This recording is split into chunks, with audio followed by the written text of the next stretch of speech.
Good night. Good night. Good night. Good night. Good night. Good night.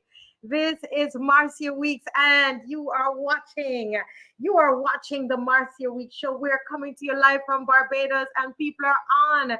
Listen, that's 40 persons on already. I mean, Rameem, what time were you on, Rameem? Rameem says Rameem was on from what is it? 5:57, Rameem. She said, greetings, loyal, patriotic opposition on October 1st. Let's make this open October. Open eyes and ears to the fruit of BIM's current realities. Open minds, unite for positive action, for change, stand strong. It's also, I think I saw that somewhere that it's Mia Motley's birthday, and we want to say happy birthday to Mia Motley. We don't hate anybody on this program. We love Barbados and we're standing up for Barbados. But we don't hate anybody. Yes, it's October all over. And someone can correct me, but the last time I checked, it was the Prime Minister's birthday. And she's October born, October 1st, I believe. Am I right about that? So we just want to wish her happy birthday to the Prime Minister. And as I said, we love Barbados. We don't hate anybody. Our mission is Barbados. And anybody was out there, Sherry, were you out there? Hi, Sherry Phillips. Good night. Good night. Rameem is reminding us to share the link, okay? Share the link and like the video so that the program gets put higher up in the recommended videos. This is important, guys. It's just a little like button. I know some of you are older, might be watching and not sure what to do, but you will see that little like button there. Or call your grandchildren or your daughter, your niece, somebody to help you, and to how to subscribe and how to like, because it's going to help us. I believe that the numbers of people who watch the show really affect what happened on the road when we go out to do our marches. So we really need to continue to work together. I see the general in already, and I want him to come in early. Good evening, all from England. Blessed and a happy October 1st. Hi, Robert. How you doing, Robert? How you doing, Robert? Natasha. Oh, my goodness. Hey, Natasha, good evening. Natasha, were you there yesterday? I don't remember. I was waiting to see if I met somebody by the name of Natasha. Good evening, Nubian Queen. CG. Hey, CG. Good evening. Good evening. Good evening. You're early to class. Clyde Vaughan, early to class. Mark Clark. Good night, Ups family. Yes, this is the opposition. This is the opposition. Love and greetings, loyal opposition. I met Hurricane Writer in the store. She saw me and she came up and I met her. I know that's not her real name, but that's her name. I'm that believer. Good evening, Tracy Barrow. Good evening. Oh, Tracy, were you there? Yes. I met you. I met you, Natasha. Wonderful. Oh my goodness, General. These are the people who are supporting. Adrian, you were up front. I remember you. You were up front. Wasn't that awesome yesterday?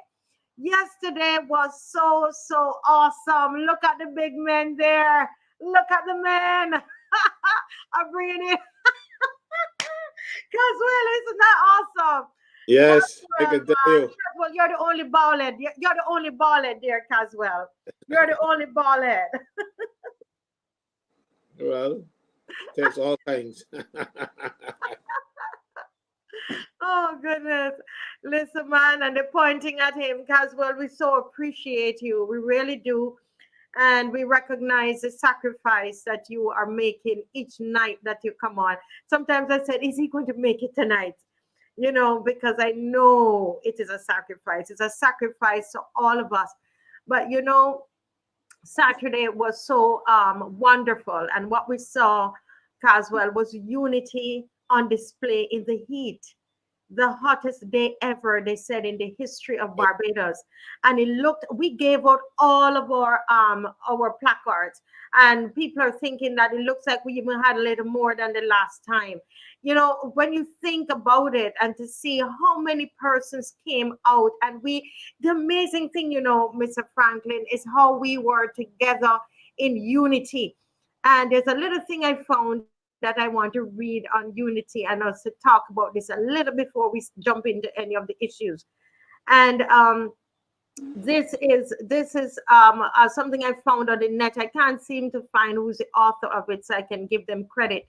But it says unity is an important element for the society we live in, as we all together form this whole nation. Strength is always with the unity, is a well-known phrase, and it is totally true. Unity represents togetherness and being there for each other, like we all are one. Therefore, in unity, everyone stands together for every big and small problem. There are several stories, as well as there are many real life incidences that are proof that unity always leads to a harmonious and satisfying life for everyone. On the other hand, many people still don't get the benefits and concepts of unity. People fight over insignificant and stupid things. And in the end, they end up with loneliness and emptiness. Yes. And, since I've been to Barbados, Mr. Franklin, I've seen that so many times. I've seen where groups come together, organizations come together, movements come together, and then they start to fuss over small things that separate them, small things. But yesterday we came together for one purpose, and it made me think about the importance of sacrifice in unity. And this little article goes on to say unity can only be achieved when an individual is ready to sacrifice his or her individual interest and work for the betterment of the country as a whole with coordination. I'll read it again. Unity can only be achieved when an individual is ready to sacrifice his or her individual interests and work for the betterment of the country as a whole with coordination. Undoubtedly, the spirit of unity should be inborn. The government can play an essential role in the process of building unity among the public. And I thought that I wanted to read that because I think this is what, looking at this picture, this is such a beautiful picture. This is what this is. And what, you have a smile on your face. Why are you smiling so, Mr. Caswell? Because you were advertising for unity all along, and that's just my I'll give you a little joke now. You'll like this. When we were coming up with the name for the organization, we came up with Barbados General Workers Union and all kind of stuff. And I say, something. The Barbados Workers Union has a slogan: "Unity is strength. Where there is no vision, the people perish." So I say something. Every time the Barbados Workers Union said that, they would be talking about me. So we call it unity.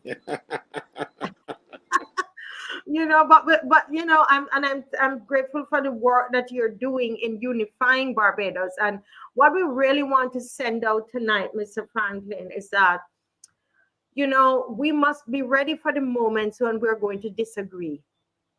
We must be ready and prepared. Ramim and Natasha and Nigel and everybody who's on, Hurricane Writer, everybody that's on, remember those moments when we're going to disagree. But we must remember what the main focus is. It's about our country. It's also lifting that flag together, not tearing up the flag, not holding the Barbados flag and tearing it up. And it doesn't matter whether it's male, female, white, black, whoever we are Bajans, right? Whether we were naturalized like myself or we're citizens, we were born here. You see a neighbor string cut here, right? Here is Mr. Corbin and the men, yeah, and together, and that is really what it's all about. It's about that unity. And Nigel said that it was yesterday's march was electrifying. We are victorious. Yes, go ahead. Yes, you must always remember that.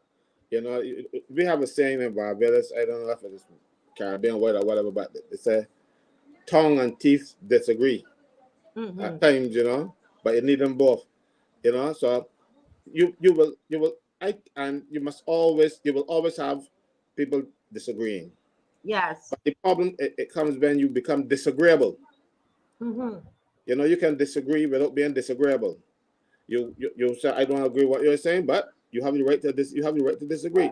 Yes. But if you decide, but look, no, my view is the only view, that Uh-huh. that is when it becomes disagreeable. Right now, that's what's happening in Barbados Labour Party. But because they have power, Mm-hmm. you know, the power holding the rest of them together. If they lost power today, that they would break asunder in 1,000 pieces because they're being held by by one person holding them together with power. Yeah, they're not Yeah. there because we want to be there. We are there because we want power. Yes. So we don't right now our group we don't want any power. So we wouldn't have that. And yes, we Mm-hmm. can disagree, we will disagree. But if we become disagreeable, that's when everything breaks down. Yes. So you don't have to. You don't have to. You can always. I work with people that I work against people. And when we finish, we talk, we laugh. And sometimes one of my members will say, but how come you could be smiling with them? I said, but I'm doing my job. I Yes. I just won your case. That may have to hit them. Mm-hmm. Yeah? And Mm-hmm. it works for me. People, you'll be surprised how surprised people are when I'm nice to them. After Mm-hmm. or we have a contentious matter. You do not have Yes. to be rebel when you um eh, when you're opposing. Yes. Yes. Yes. And one of the things, as I said, is a love of country. The love of country, Mr. Franklin, that brings us together. I don't even know, we know each other from this forum. I know your wife with her lovely smile, my husband, but we don't really even know each other.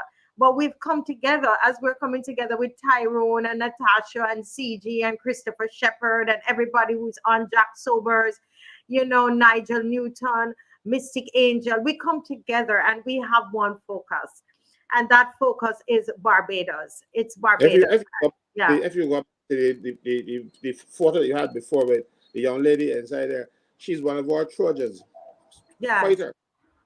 You know, she was one of the people who made the placards. You know, she was there writing. She was there collecting signatures yesterday. She's a Trojan. I don't think we could pay for Yes. that. So we could pay for that. No, no, she is a keeper. She went yesterday, and I was supposed to count how many signatures. I left that at the office. But one of the things, so those of you who were not there on yesterday was fantastic. It ran the way, Mr. Franklin, how we could have run a lot of. I think we're getting a bit better, more organized.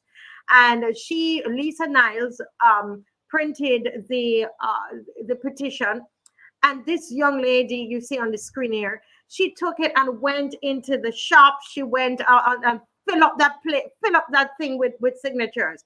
And I'm thinking, if we had even two others, are on either side of the road, how many more signatures we could get, even if we had four, four set of persons collecting But signatures. But those sheets of paper, there were three sheets of eight and a half by 11, I think, and they were filled with signatures. You know. but this is the kind of commitment that we need. If we had 5 people like her, you know, boy, we would take off. Yes, You know, yes, and it is happening. It is happening. I look every time I look at these pictures. I smile. It puts a smile in my, especially these two here and you.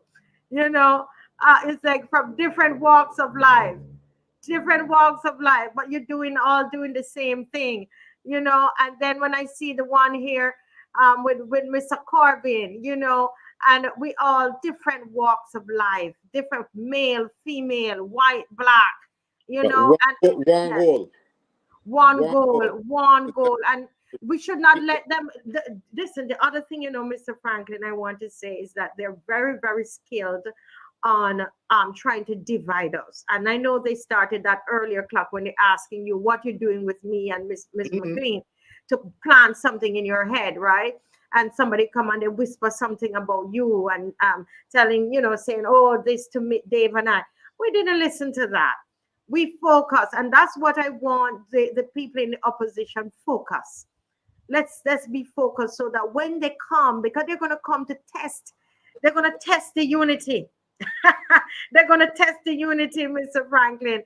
But You know, we're gonna stick together. you know, the thing is, I sometimes I hear things about me that I didn't even know. You know, the things that people say about me. I said, geez, I'm losing it because I can't recall that. You know, but people say all these things Yeah. about me, trying to like, but they don't stop my focus. I'm focused. I am going down the road. I have one vision, and I'm going down there. I am not going to be distracted with naysayers. Yes. If they had any talents, they will come and use it for something else. Yes. And Mr. Franklin, we all do it different ways. My approach is different from yours, although we are about the same thing. It might be different from Bongo. Bongo, they take a whole different approach. Fred takes a different approach. Look, huh? One perfect union as they got here. One perfect union, right? And but we love Bongo. Bongo is a man who has, I don't know if he runs a restaurant. He's a businessman actually. And Bongo, both he and Lumumba, they have shops in town on subtle streets, and Bongo leaves his restaurant every Saturday morning. Sometimes he comes down, his shirt is wet because he's coming straight out of the kitchen, and he does all the preparations, and he gets down to the march and tries to be there on time. You see he and Lumumba coming down the road. Lumumba will close his shop and come down the road. So there is a sacrifice, is what I'm saying. And some of us, you're gonna feel like you're being stepped on. Mr. Franklin, I know sometimes you feel that way. That in order for Barbados to get where it's going, the people almost like they're stepping on your back to go there, because you're giving us sitting here every night, your wife, you sacrifice. And in order to, there's going to call for a lot of sacrifice, and the sacrifice was shown in the road when people came out. You believe people came out in that heat, Mr. Franklin? Yeah, I know. I tell you that I didn't have to wait for the figures. I thought that was the hottest day ever. It was hot. I went to my barber yesterday. Went to get my hair cut after the march, and he said, "Well, you're doing the work in the sun this week." I said, "Oh," and he showed me my back. There's a complete difference where the shirt rested. Yes. You I saw you. You were wet. I kept asking if you wanted water. Yeah, I had. You see my bag over my shoulder. Yes. I don't use it cold, so I keep warm water in there. So I was just pushing it in, and it was coming right back out. I love Mystic Angel said we focus like horses at the racetrack with the blinkers on our eyes. We are not looking left or right. Yes, I love it.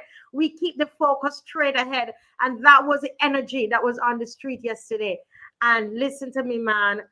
Man, I almost started crying when that national anthem was playing. That is a moment that I don't think that we will forget. What were your thoughts, Mr. Franklin, when the national anthem was playing? No, I stood there. I'm very emotional when the anthem comes to, especially when it speaks about me. So, but you'll be surprised. When you hear the national anthem, I remember hearing it overseas. Boy, and I felt so proud to be hearing our national anthem overseas. You'll be surprised. There's a completely different feeling. You hear it here, and you stand to attention and you let it play. But when you hear outside, it's even better. Yes, it is. I'm hoping that one of these days that what we can do is to actually, while we're on the march, is to actually sing it. So while it's playing, we open our mouths and sing it. I was singing because that, in Jamaica, that's what we do. Once our anthem starts, Mr. Franklin, we are at the top of our lungs, man, singing. And it would be so nice if we just let our voices ring through Bridgetown along with the recording, and it builds patriotism. People were messaging me. There was a little version that was kind of different. It kind of shocked me when I hear the drums. Made me want to move a little bit, but then I have to keep still, But it was a different version, but it was fresh. It was a fresh version, of the anthem. And we want to big up Kevin Griffith. This is a young man, Mr. Franklin. I don't know if you know him, but Kevin Griffith, if you're listening, this is a patriot. Since we started on his own, unsolicited, he comes on he comes to the marches with his with water and ice from the first march, Mr. Franklin, and nobody has to remind him this time around, because we knew it was going to be hot. Dave said, make sure he's coming. I called him. He said, I didn't get him. He said, because you didn't get me, Mrs. Weeks, because I was out organizing the water. So he donates the water. He brings it in his van and put the ice in there, because when we started out, we had only hot water, but he started this whole thing of bringing ice. And then our truck guy, Corey, starts to bring ice, and then people, we buy water and donate water. But this guy, I want to really, really big him up tonight. He's a good patriot, Kevin Griffith, and also Lisa Niles. She's been doing the posters. She's done about 3 posters for the marches, and without any issues, she get the posters done. And we want to big up Lisa Niles and say thank you to her. Nigel Newton said, I felt the electric charge. The emotions were overpowering. It's true. Oh, wow. Yeah, I saw that there were some people, even among our group, that were moving around. When the anthem starts, no man, you have to stand up. You have to stand up still. And those of us who are around, you can give them, like some people, I just looked at them and kind of nod or something, and they knew that they had to stop. They caught themselves. Actually, there was a Jamaican and she didn't recognize it was the anthem. And she was passing me, and I just pulled her dress, and she realized what was happening, and she stood to attention. That's respect. When your anthem, that's important. You remember Bolt? That's what Bolt did. They tried to talk to Bolt when some country's anthem was going on, and he would not speak to them. He gave respect to respect is due. So we just need to teach people and to make that happen. So I know we're reminiscing about some yesterday and the speeches. Listen, Mr. Franklin, I just love to hear you. And the people in the I don't know if you noticed the people did you notice the people on the side of the road, that they were all caught up in what was going on, Mr. Franklin? Yes, I and some that were showing it to me to tell me things to say. Yes. You'd be surprised the kind of support that we have, this support isn't that only that crowd that we have with us, There are a lot of, for whatever reason, they don't come out, either fear or incapacity. I don't know what it is, but they're sure their support. And I thought the lady, I was on the truck, and she was shouting at me and telling me things to say, but I was speaking. So the people are with us. Yes. And that's why I don't understand why the government is so intransigent. They don't want to admit they're wrong and come back and say, let me go look at this again. Yes, nobody is perfect. People make mistakes, but this government seems to be mistake prone. Everything they do is a mistake first, and they're so arrogant. Because let me show you something. They have messed up people. The people who work for BRA and other statutory boards. They made a mistake when they were going to send home people who are permanently employed in the public service. Because people who are permanently employed in the public service do not get unemployment benefits because they don't pay for it, because it's a permanent job. Permanent means exactly that. So, and from as long as I can remember, you didn't have to pay for sick leave either for national insurance, because government paid you your full salary when you were sick for up to a year. So when they decided that they're going to lay off people in 2018, I was in the Senate, and they said to them, but you can't do this. If you lay these people off, the next time they will get any money is when they retire. And you say, a 45-year-old man, he got to wait until 60. You can't do that. And they explained to them exactly what I just told you. They don't pay for their contribution to national insurance does not cover for unemployment benefits, and there is no severance pay either, because the laws are such that if you were a permanent employee in the public service and your job had to go, you were paid your pension until such time as the government can find a job for you. And they used to call it abolition of posts rather than redundancies. Not public service have different terms. Mm-hmm. And that was messed up when the Caribbean Court of Justice misinterpreted the law and have put public servants at risk. Because once the government had to find a job for you, but during the Benton Campbell case, Benton Campbell was a government electrical engineer. They wanted to get rid of him at age 37. And at age 37, he became a pensioner. But Yes. he was supposed to become a pensioner until such time as they find a job for him. But the Caribbean Court of Justice, in their silliness, said, well, a person at 37 should be a pensioner. They didn't take any argument on the law. They didn't listen to what the law was. They just came to some conclusion. Said, oh, this is the last time we're going to do it. From now, everybody who get made redundant, they will have to wait for their pension. And that had a dramatic effect on public servants. But what it did, it gave the government power now to blackmail officers, to force them into BRA and all the other agencies. Because if you don't take the job that we're offering you now, if you don't leave the public service and go to the statutory boards, you don't get the money to reach 60. So it has been used as a blackmail issue, and the court refused to review its own mistakes. They're like that all the time. I have no confidence in the courts, in our courts, the local courts, or even the Caribbean Court of Justice, because they do things and they're so arrogant. When they make a mistake, they let it stay. The other mistake that they made with the Shafet case with Harris and Shafet, that guy, when the lower courts paid him a whole set of money, and the courts turned it down, with let down the Caribbean Court of Justice, with let down to $34,000, something like that. He was getting about $90,000.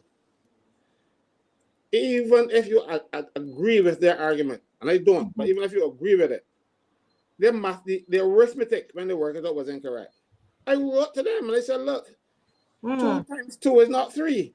You made a mistake. Right. And you know they didn't fix it. They didn't fix it. They refused to fix it. And that is the thing. It's the kind of arrogance and stupidity that we have because, we are judges, so whatever we say goes. But I don't care what they say. Mathematics will not change because they make a wrong calculation. Right. And I wrote to them. I wrote to the registrar. I wrote to the judges. And not one of them responded. I pointed out the mistake in the arithmetic. Yes. But I put my calculator a couple of times to make sure that my head wasn't bad. Come up to the same thing. I wrote them. They left the case as it is. Yes.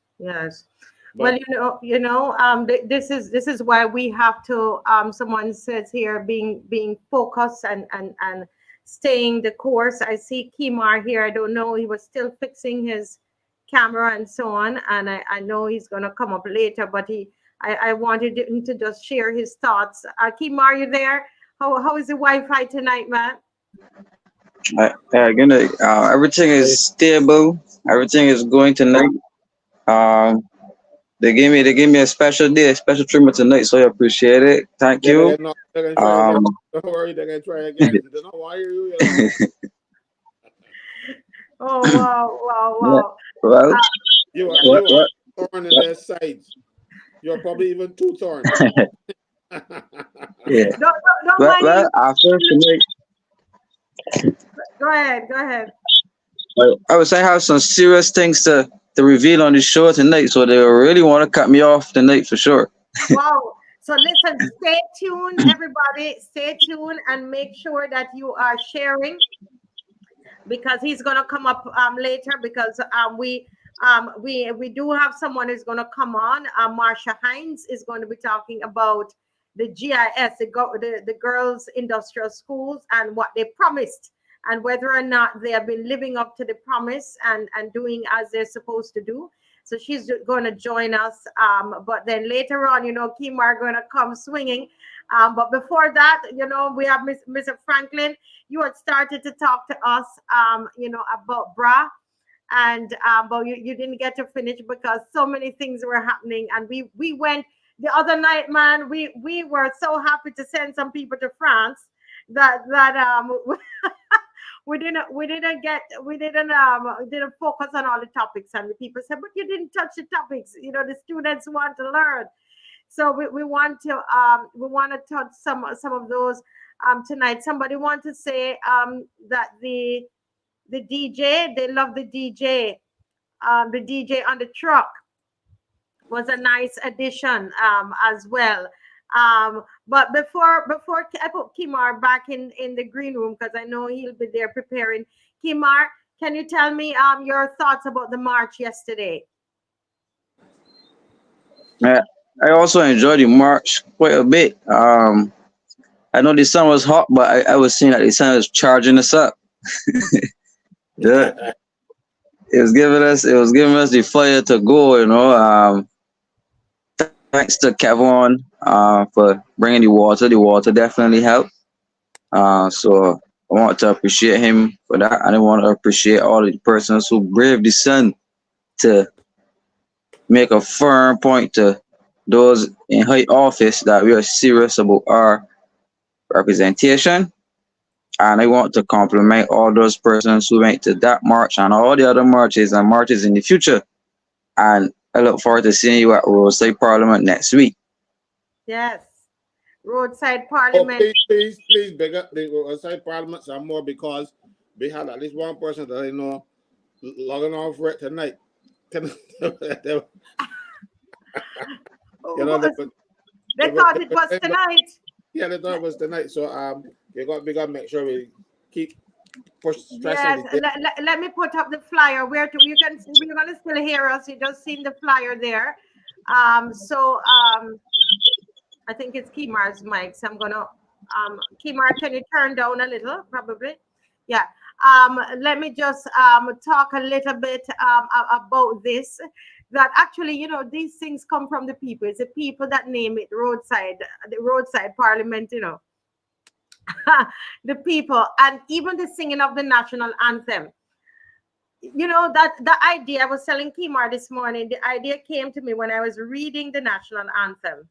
And then someone on the chat, one of the opposition members, I don't know which one, but they are the ones that went ahead and put it in the comment section and play the national anthem at the march. And I said, wow, and I asked Dave if he had it, and he said he could find it, So I'm saying that these are ideas that come from you.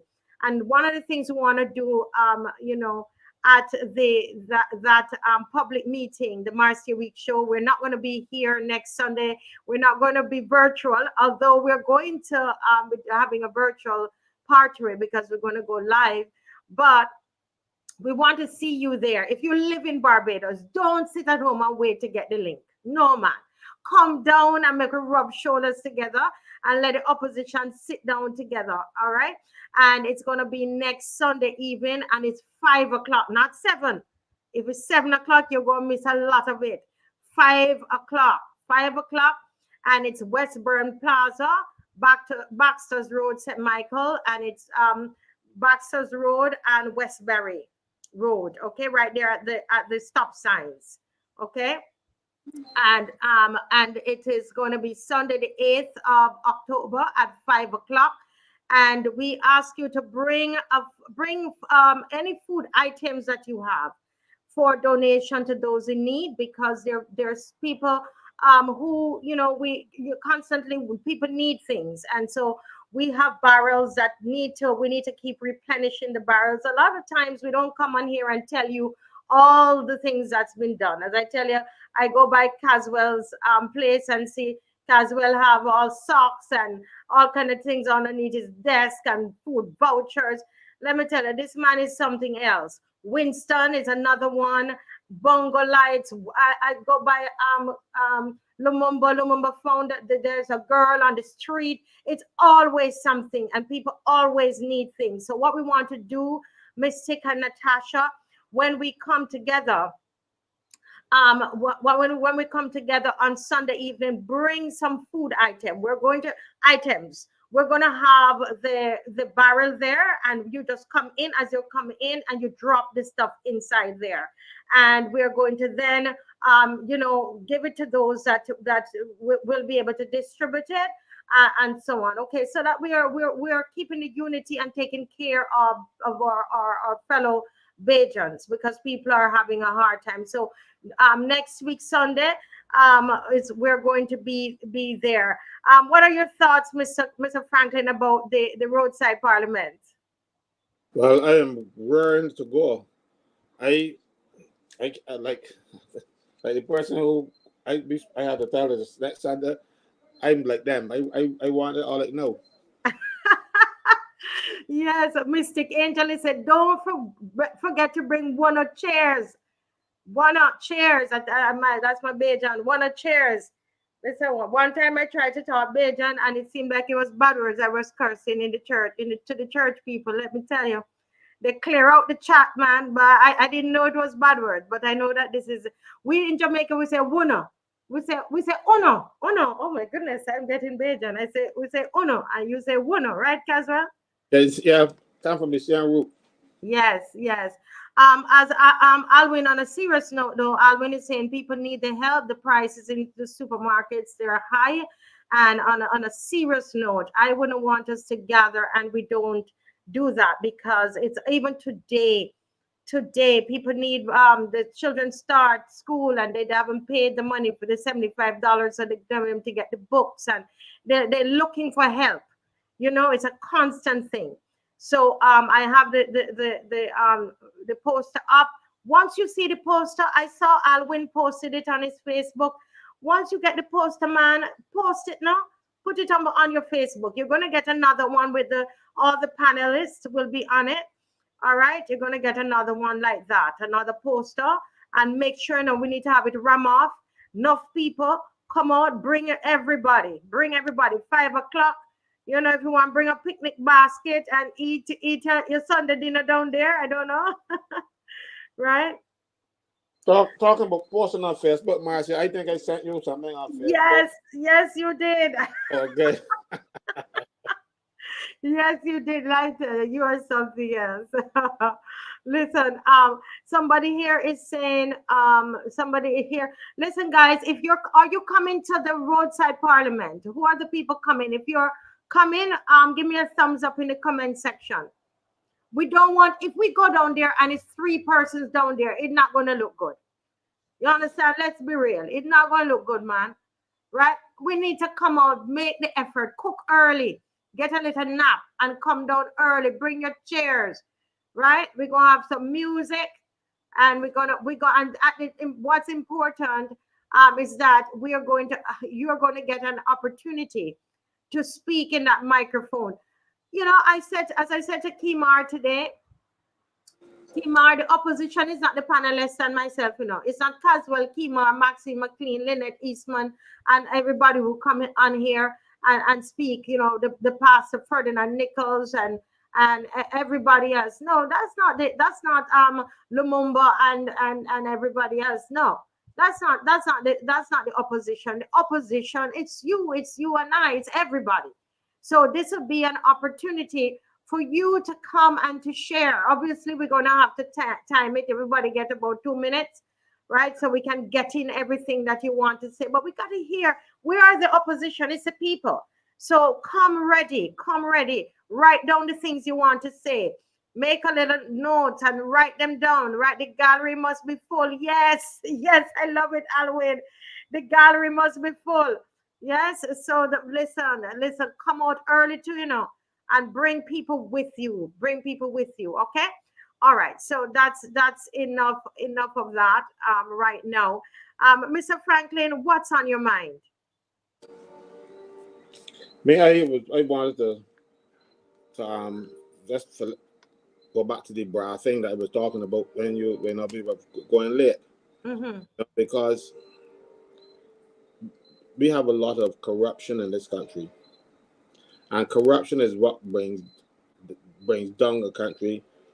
And the corruption isn't only like the civil servants and the bra people, because bra is not civil service anymore, as a board, but it comes from up all the way up. And people are saying, well, if the politicians are doing it, they can do it too.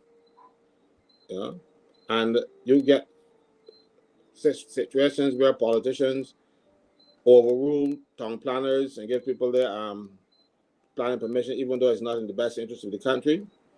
So when you have people at BRA working at BRA, and they have fantastic homes, and next thing you know, your little 2x3, you pay more taxes with 2x3 than they are paying because they can go in the system and change the value of their homes. It has happened. I know of one man who had the property it's over $3 million. It was an apartment complex, and he had a loan from a financial institution, and they wanted to sell it because he ran into some difficulty. Next thing you know, the man's property get devalued by 50%, $1.5 million, and they sold it for that amount. And the only body can do that is the people at BRA. So you're telling me that you have the people who work at BRA, that they go into the system. I'm asking you because I want to make sure that we understand what you're saying. This is a serious allegation that they go into the system and they can change the value of a property. Yes, that's exactly what I'm telling you. They change it, and they change it for themselves, and they change it for their friends. And when you see they're changing it for financial institutions, I think they're changing it for profit. And what happened? Oh, I see. So a financial institution who want to purchase a building. They want to sell it, but they want to sell it. Yeah, but they want to sell it at the market rate. So they change the market rate. Jeez, oh my goodness. You see, and that is so dangerous. You know, it's dangerous in a lot of ways. But one, it is disloyal to this country. It's criminal, but it's also it's disloyal because the government needs money to run the place. They need money to pay taxes. I remember, I can tell you, I receive dues from my members who are in the public service. They pay through the treasury. Sometimes the treasury don't pay me money on time because they don't got the money to pay me. I have to wait now until the next time around when they collect some more money from VAT on the 15th. So when I should get the money the 26th, I get it on the 16th or the 17th for the next month, because for whatever reason government ain't got the money to pay. And you have persons who can go into the tax systems and change the taxes for their friends, for their family, for themselves, and for profit.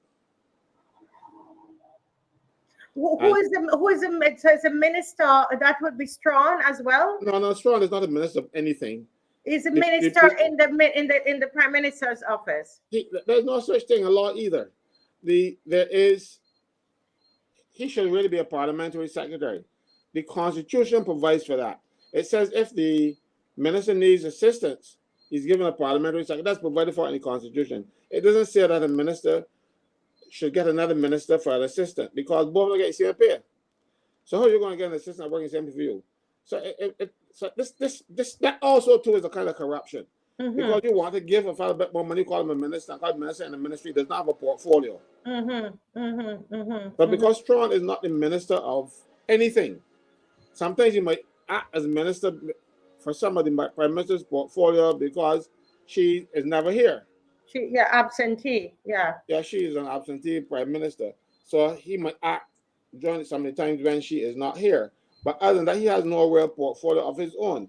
The minister, in this case, is the prime minister. But she is not around long enough to find out these things. You can't pay enough attention to her job because she's never here. So can they there be an audit of BRA? Well, I guess that's where go ahead. The Auditor General is empowered to investigate them, but the Auditor General don't have enough staff, and the government starved of the General of Staff because he is burning up the dirt. So if you don't have enough staff to dig up the dirt, it goes unnoticed or unreported. there has to be a way where the Auditor General get the staff that does not have to rely on the Minister for the Public Service to give him staff, right? His budget comes from the Ministry of Finance. His staff comes from the Minister responsible for Public Service. Same person, mind you, Prime Minister. What should happen? Because the Auditor General basically reports to the, well, there's no Public Accounts Committee now, but I really feel that they should give the opposition in Barbados should have a vote to take care of things that the opposition needs to take care of. And one of the things that the opposition should have a say in is the staff at the Auditor General's office. Because you can starve them. If when I used to work at National Insurance, I know the Auditor General had officers permanently assigned to National Insurance, and those officers would be able to catch things as they come on a day-to-day basis. But he doesn't have those resources everywhere, so he goes in sometimes at this department, the next time he goes to another department, but it is not. You don't get enough. But when you see he's reporting on corruption, he's scratching the surface. Right. And if it is so bad, he's scratching the surface, you're gonna understand what's going on. Because he doesn't have staff to do, and sometimes he will make mistakes because you're trying to get too much done with too little. But it suits the politicians to make sure that the Auditor General hands are tied. They can't tie it without going to the Constitution and taking away his powers. Because if the government gives you money, even a subvention, once you spend government money, the Auditor General can come and investigate your company, your institution, and to see how you are spending the government's money. But of course, he doesn't have the wherewithal to do that. Okay, go ahead. I'm sorry. The government gives the unions money and they say for training, education and training. They shut down the Labour College. They're still getting it. So where that money going? The Auditor General ain't got time to go in there and look. Since 2020, the NUPW, when they had COVID, the Auditor General didn't go into NUPW and check to see where NUPW subvention goes, because they pay like bill and all kind of thing, because they're losing members and they don't have the members now to maintain the staff. Right. Activities that have so they use the government subvention, and the government don't mind. Because the government must keep them in place so they can sell out to them when they need them. Yes. So then they allow them to break the rules, basically. Because and they turn a blind eye to it. You have money for training. You're not training anybody. As a matter of fact, the Barbados Workers Union, they were so hand to mouth. The government worked a little fiddle talking about, they're renting the Labour College for COVID people, because the Labour College was closed down, and it was there, and they're getting $100,000 a month to help replenish their coffers, because they're not replenishing it with union dues. So that is why the unions in Barbados are so weak. Yes. They do not rely on their own resources to fund themselves. They let the government pay them. Government gives them duty-free cars. Conflict of interest, so therefore they can't be free. And I had a little banner up, and it talks about what corruption is, because sometimes we see corruption as only people taking physical money and so on, but remember, it includes bribery, lobbying, extortion, cronyism, all of these things that you see there. And this is some of what Mr. Franklin is talking about. And really, what happens is that it's the taxpayers that suffer, because once you have corruption, it's going to affect the economy. The prices of things are going to go up. Look at Nigeria. Look at all these countries. And sometimes, Mr. Franklin, we look at Nigeria and we say, well, those politicians over there are so corrupt. Or we look at Jamaica and we look at other places and we don't realize that it's happening right here. Because how can you imagine somebody wants to sell their property, and they could feel that they could get somebody within within bra to you know, to change the price, to change the value. You know, can you imagine if that allegation is true? I mean, it needs the police, it needs investigation. So what do we do as the opposition? What can we do, Mr. Franklin? In this case, the case I'm talking about with the guy, he has a property surrounded by lots of other properties. Mm-hmm.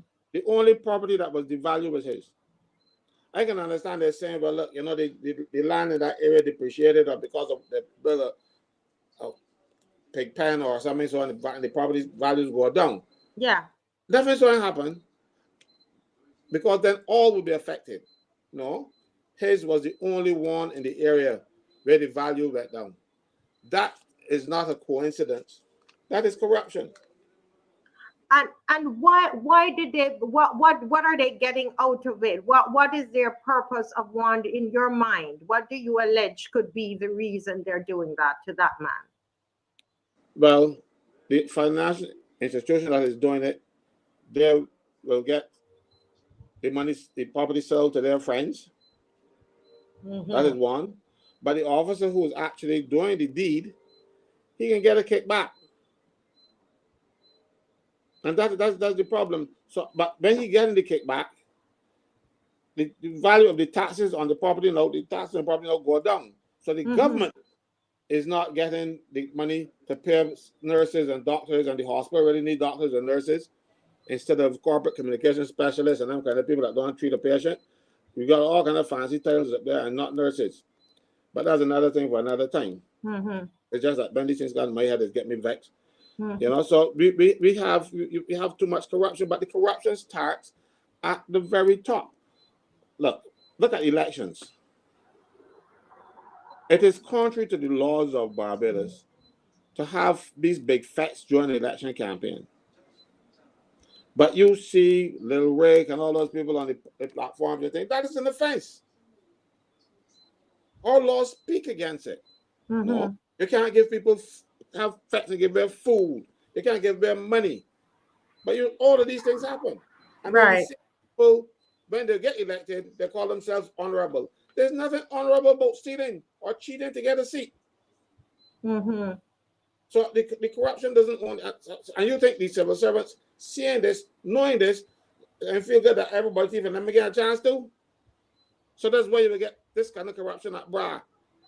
Yes. Someone was saying that our mics need a little bit more volume. Are you hearing me better now?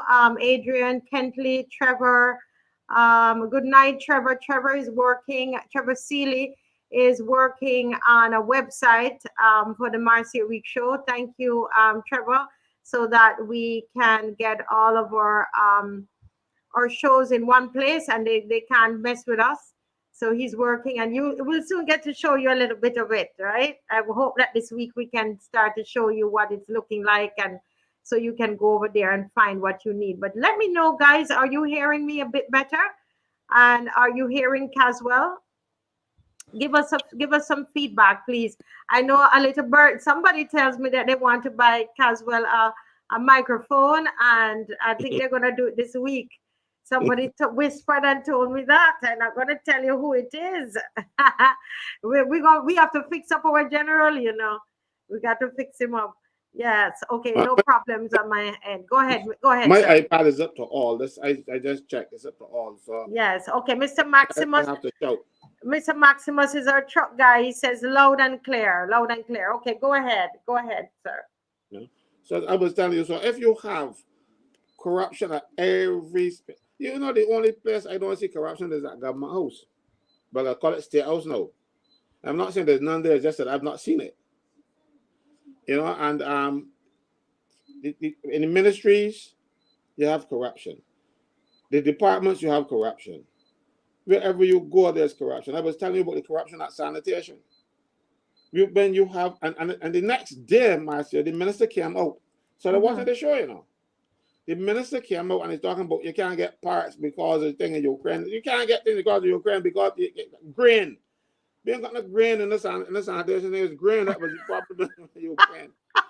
And but So the thing you, is, you think that they watch the show and then they come out and start to, you know. yes, because he addressed exactly what we were talking about.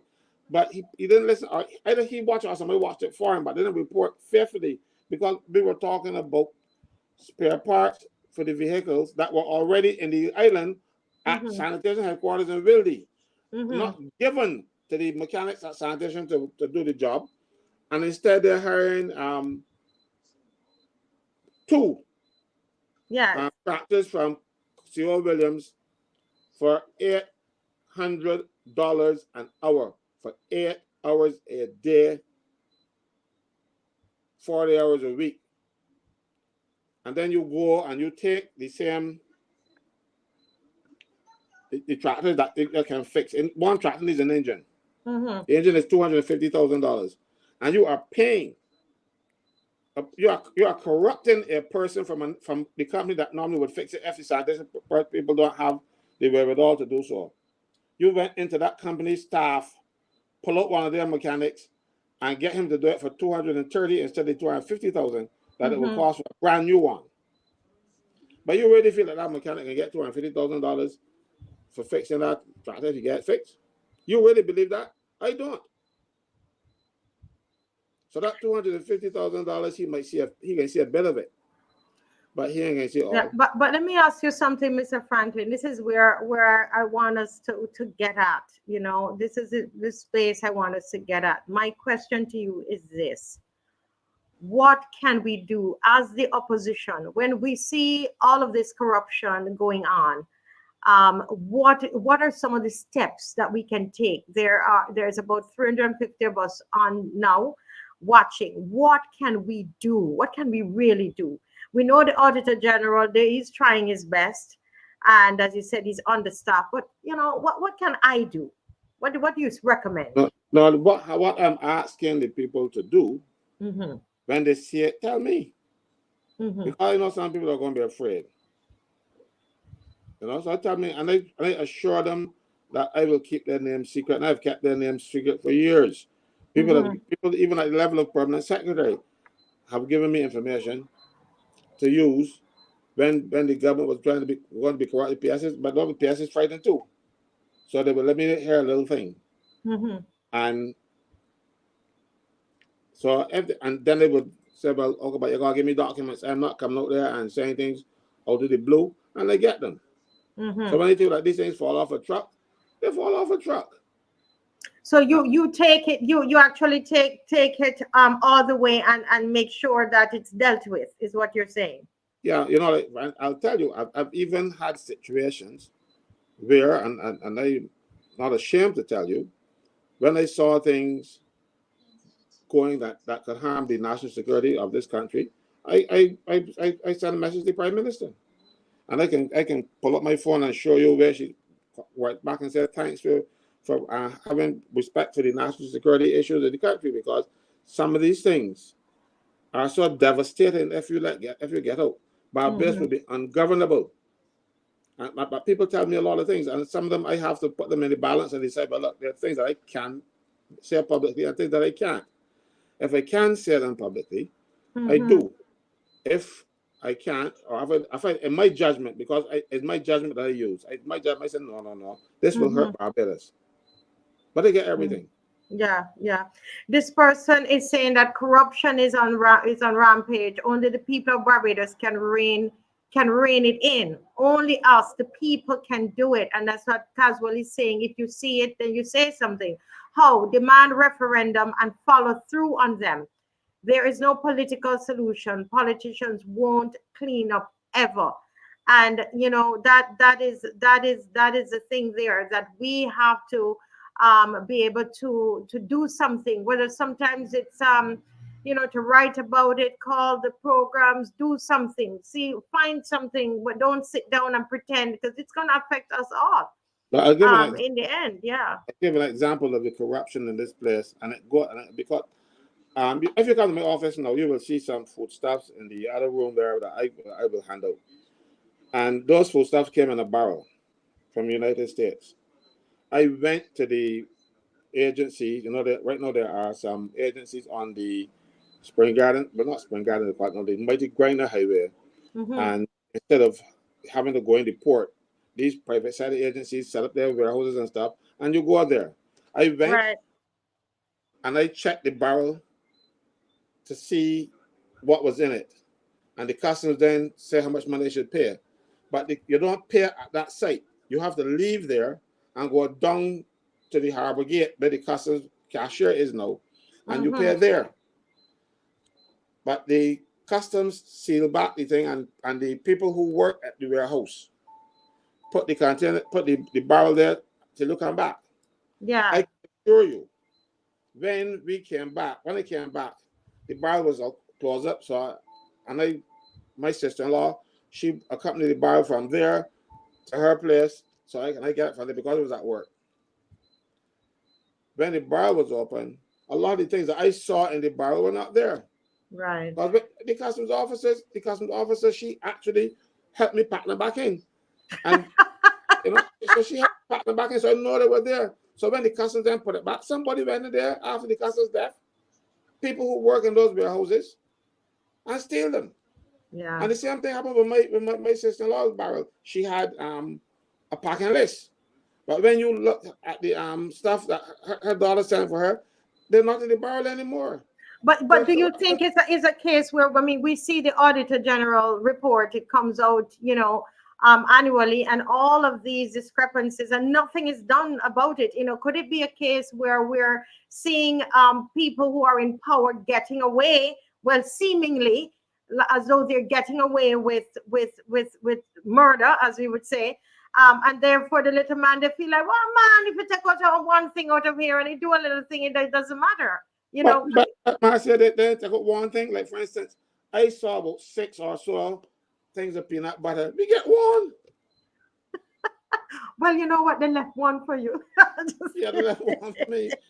So and this is not government workers now. This is not government workers. These are the people who work for the agencies that get the contract for the harbor. What do they do? Yeah. So that you can get your barrels from them instead of having to go in the port. So these are not public workers. The customs check, saw what they had in the barrel, helped the customs officer, then helped me put them back and close down the barrel. But because now they're not locking them because they can't. The barrels come with a kind of screw that you have to undo it with a tool, a power tool. So it is there now at their mercy till you get down by the harbor and come back. But then you get back, everything stolen. Wow, I tell you. So it's rife. It's right, yeah. In the public service, wherever you go. And that's why part of, and people don't realize that it affects all of us. It affects the prices, it affects the economy, it affects all of us. It trickles right down and make our living difficult. Yeah, but it would affect the people who had peanut butter for. Well, Miss, thank you so much for that, opening up with that for us, Mr. Franklin. But we have as our guest tonight a wonderful woman here, a mighty woman, and she, as I call Lynette, a nanny. This is a nanny. This woman is a nanny of the Maroons as well here. She's a practicing woman and girls advocate in Barbados and a lecturer in Black Canadian Studies and Global Gender Justice in Canada. And she's no other than Miss Marsha Hines Myrie. And she's right here with us tonight. Miss Marsha, please open up your microphone. Welcome. Greetings. How are you doing? I'm doing fine. That's good. Can you see me and hear me? Yes, I'm hearing you, but there seemed to be a noise on her mic. Is that my mic, or can you hear her clearly, Mr. Franklin? You're muted, Mr. Franklin. You're muted. Yeah, no, it stopped. But when she first started, we can hear. Yes, okay, much better. Okay. Much better. Yes, it's great to have you tonight. And I'm seeing in the waiting room, in the green room, is Heather Cole, my co-host. Hi, Heather. And Heather is very special to this conversation here. She's seen Marsha special to this conversation because that is my connection to Marsha. And I would hear this woman on the radio and seeming like a lone voice in the wilderness, and you could feel the pain coming from her belly. And opposition tonight, this is an example. This woman tonight, Mr. Franklin, is an example to us to know that we need to know that we should not stop, because she was shouting. She was, listen, I'm going to do a little analogy here, Mr. Franklin. I'm not being rude. But listen, in Jamaica, we say, you ball, you go up on the house up and ball, and the woman, you lift up your dress over your head. You understand? And this nanny, she understand what I mean. She had her dress over her head, and she was bawling out. She was bawling out for the children of Barbados, and I caught that. I felt it. And we reached out. I started to use my platform and help her, but she was going way ahead before I started. And through our platform, we were able to do a march. I don't know if you remember that. I So do. it's not now we're doing marches. So we did a march, and we were in our lifetime through Marsha's help and her team. I don't know everybody in her team, so I'm just calling her name. Marsha and Heather as well, Tempu and everybody who helped. We were able to see that institution crushed, brought down as we were calling for it. Well, as the building itself, as we were calling for it. And I just want to big her up tonight and say, Marsha, thank you for standing up and fighting for the children, for the young girls of Barbados. Good night and welcome. Good night. Thank you very much. I think it just comes from a place of I am not a pretentious person. I guess everybody by now knows I'm not a pretentious person. And I think he who feels it knows it. There are a lot of individuals who do this work in Barbados, but they do it from a middle class perch or an upper class perch. They have their pearls and their professions, and they do this work in a disconnected way. But I do this work as a survivor. And so I think when you've walked the road, when you felt it, you know it. And so the truth of the matter is, all of the girls that I met at the government industrial school over the time that I've been involved, both the ones who were there during the episode, and the ones who had gone years before, when they talked about their experiences, I saw myself and I heard myself. And so it was easy to be able to fight.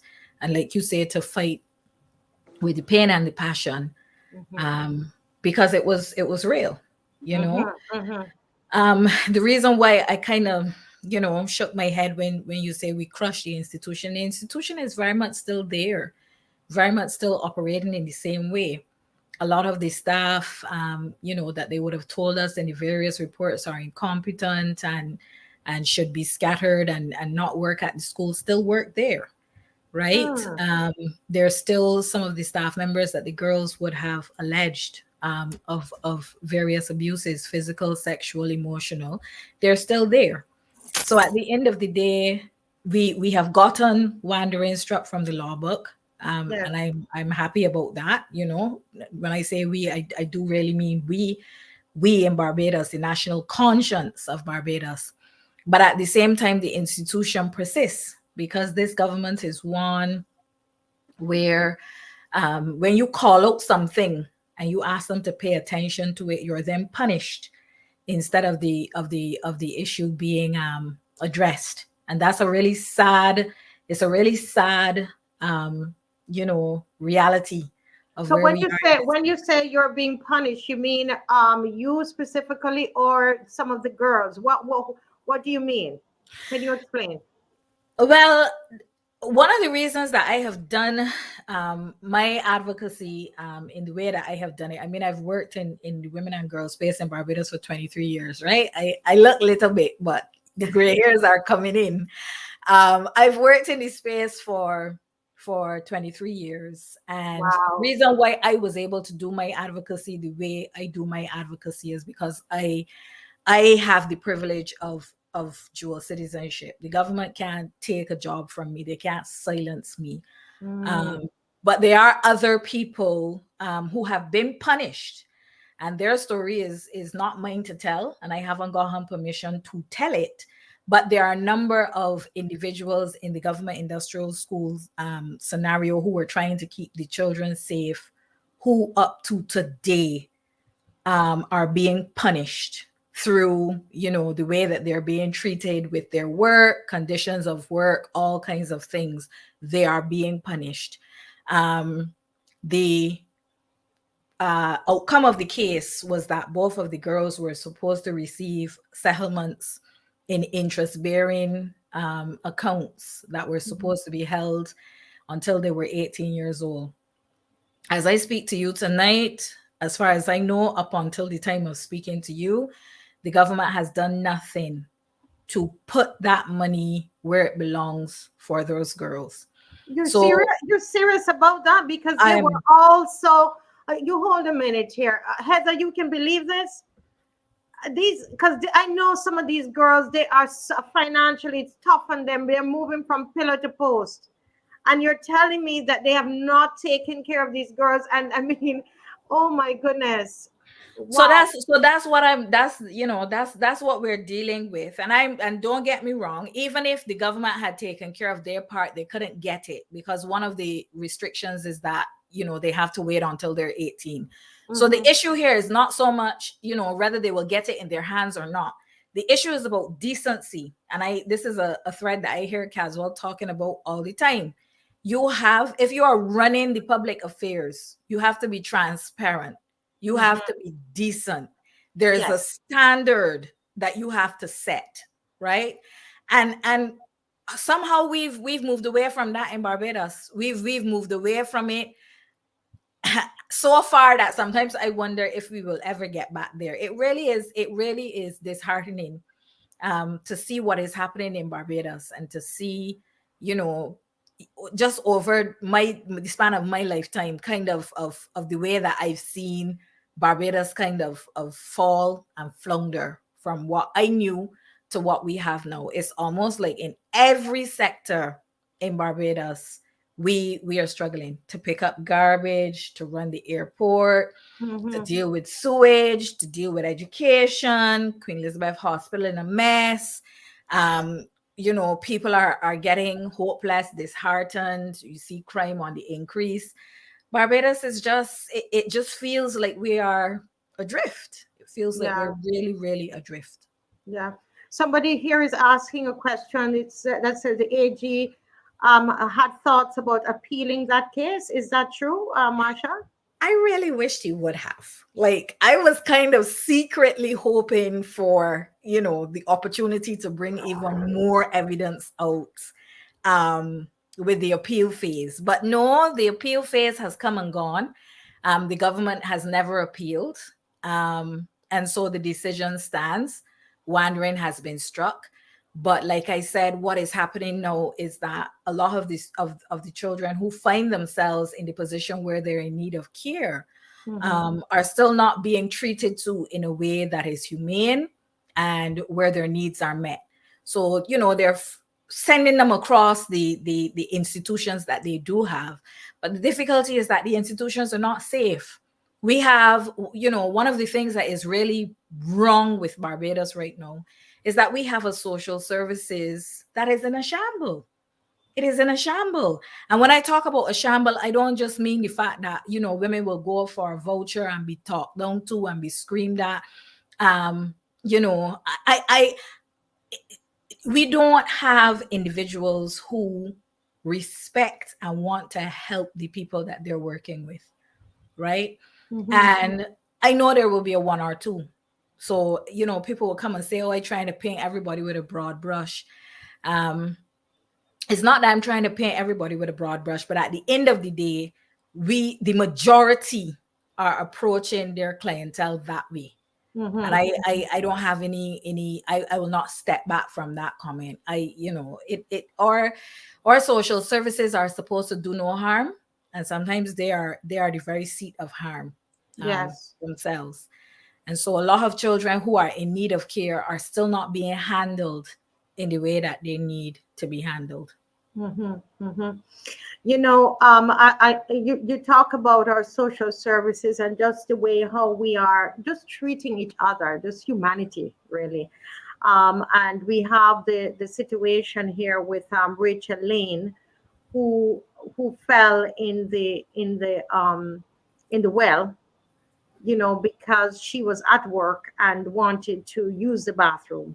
As I said, it would say lady just wanted to wee wee. You understand?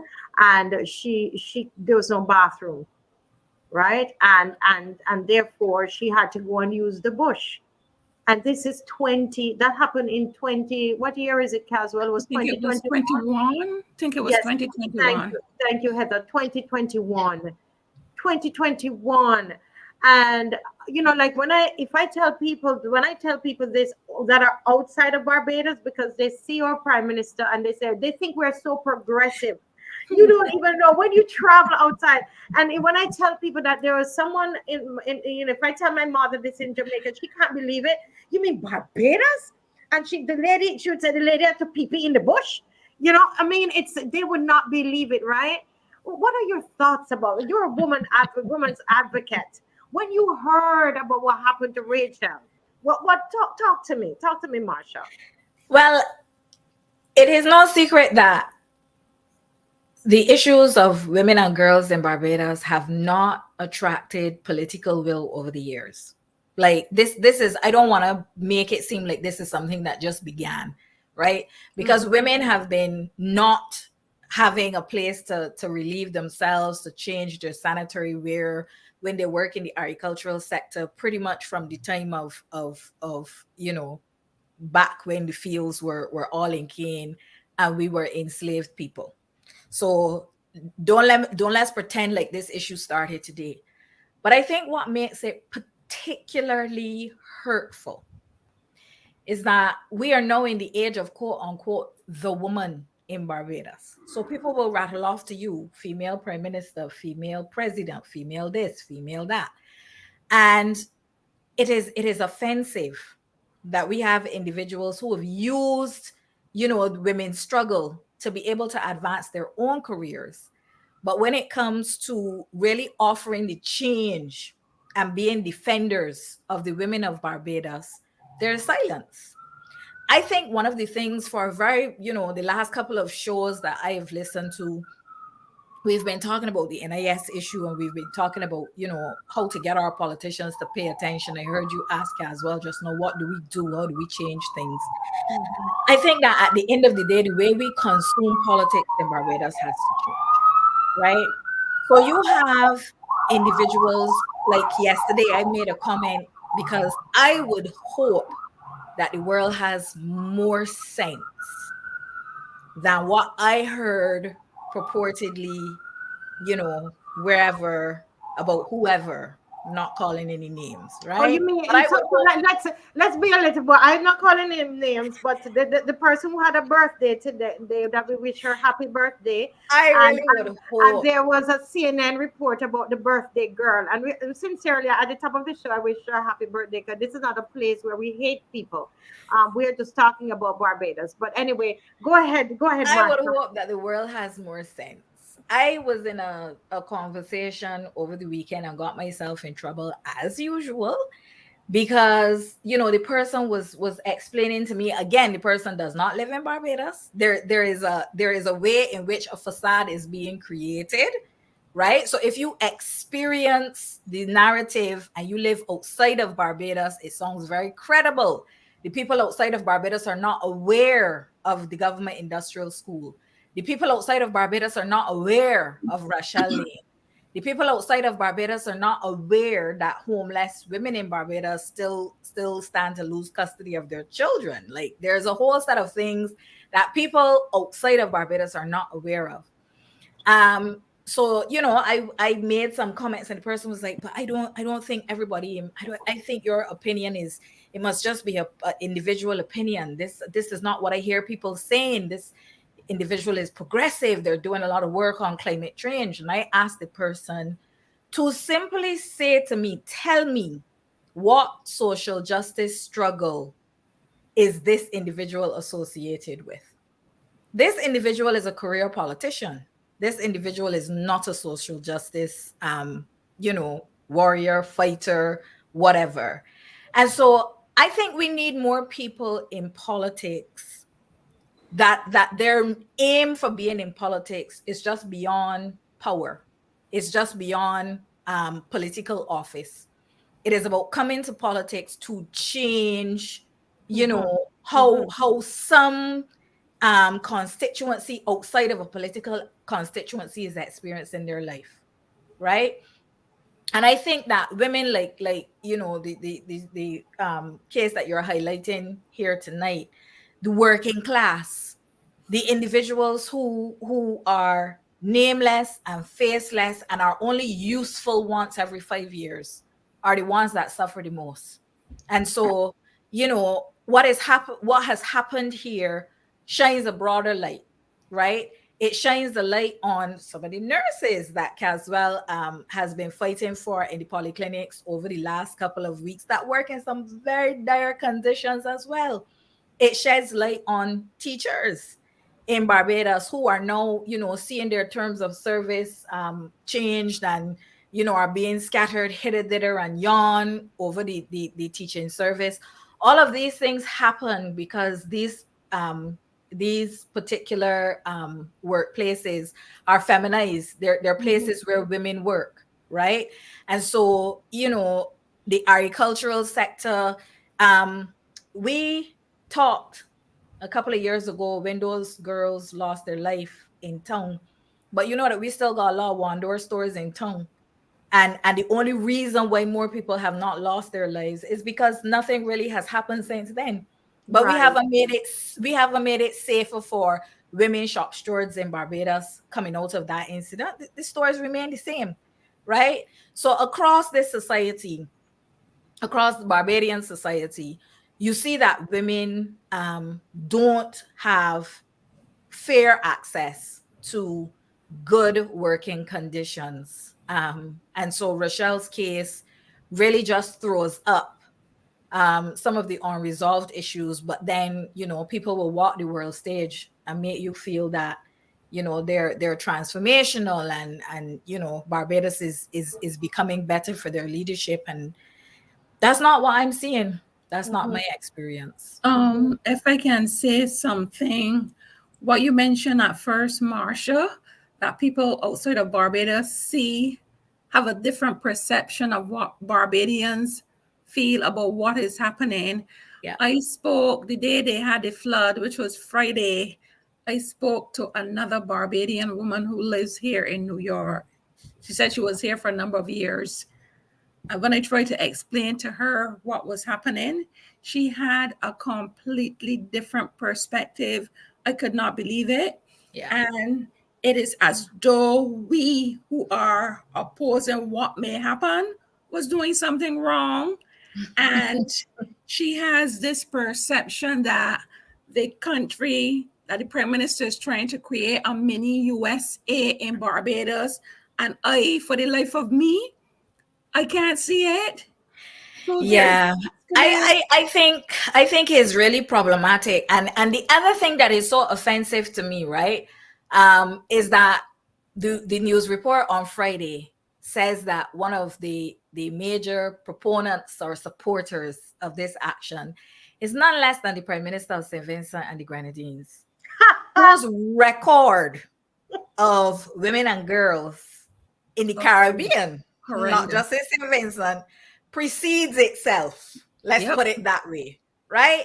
Mm-hmm. So, like, it is a slap in the face of the women in the Caribbean. I'm sorry, and I always get in trouble for not being on the right side of these issues. But at the end of the day, once I am on the side of justice, I am all right. Correct. And I will I will continue to talk. Rachel Lane is still unable to walk properly. Thankfully her life was saved because she had a crushed ankle, a heel. I think Caswell knows it better than I do, and her ankle was broken.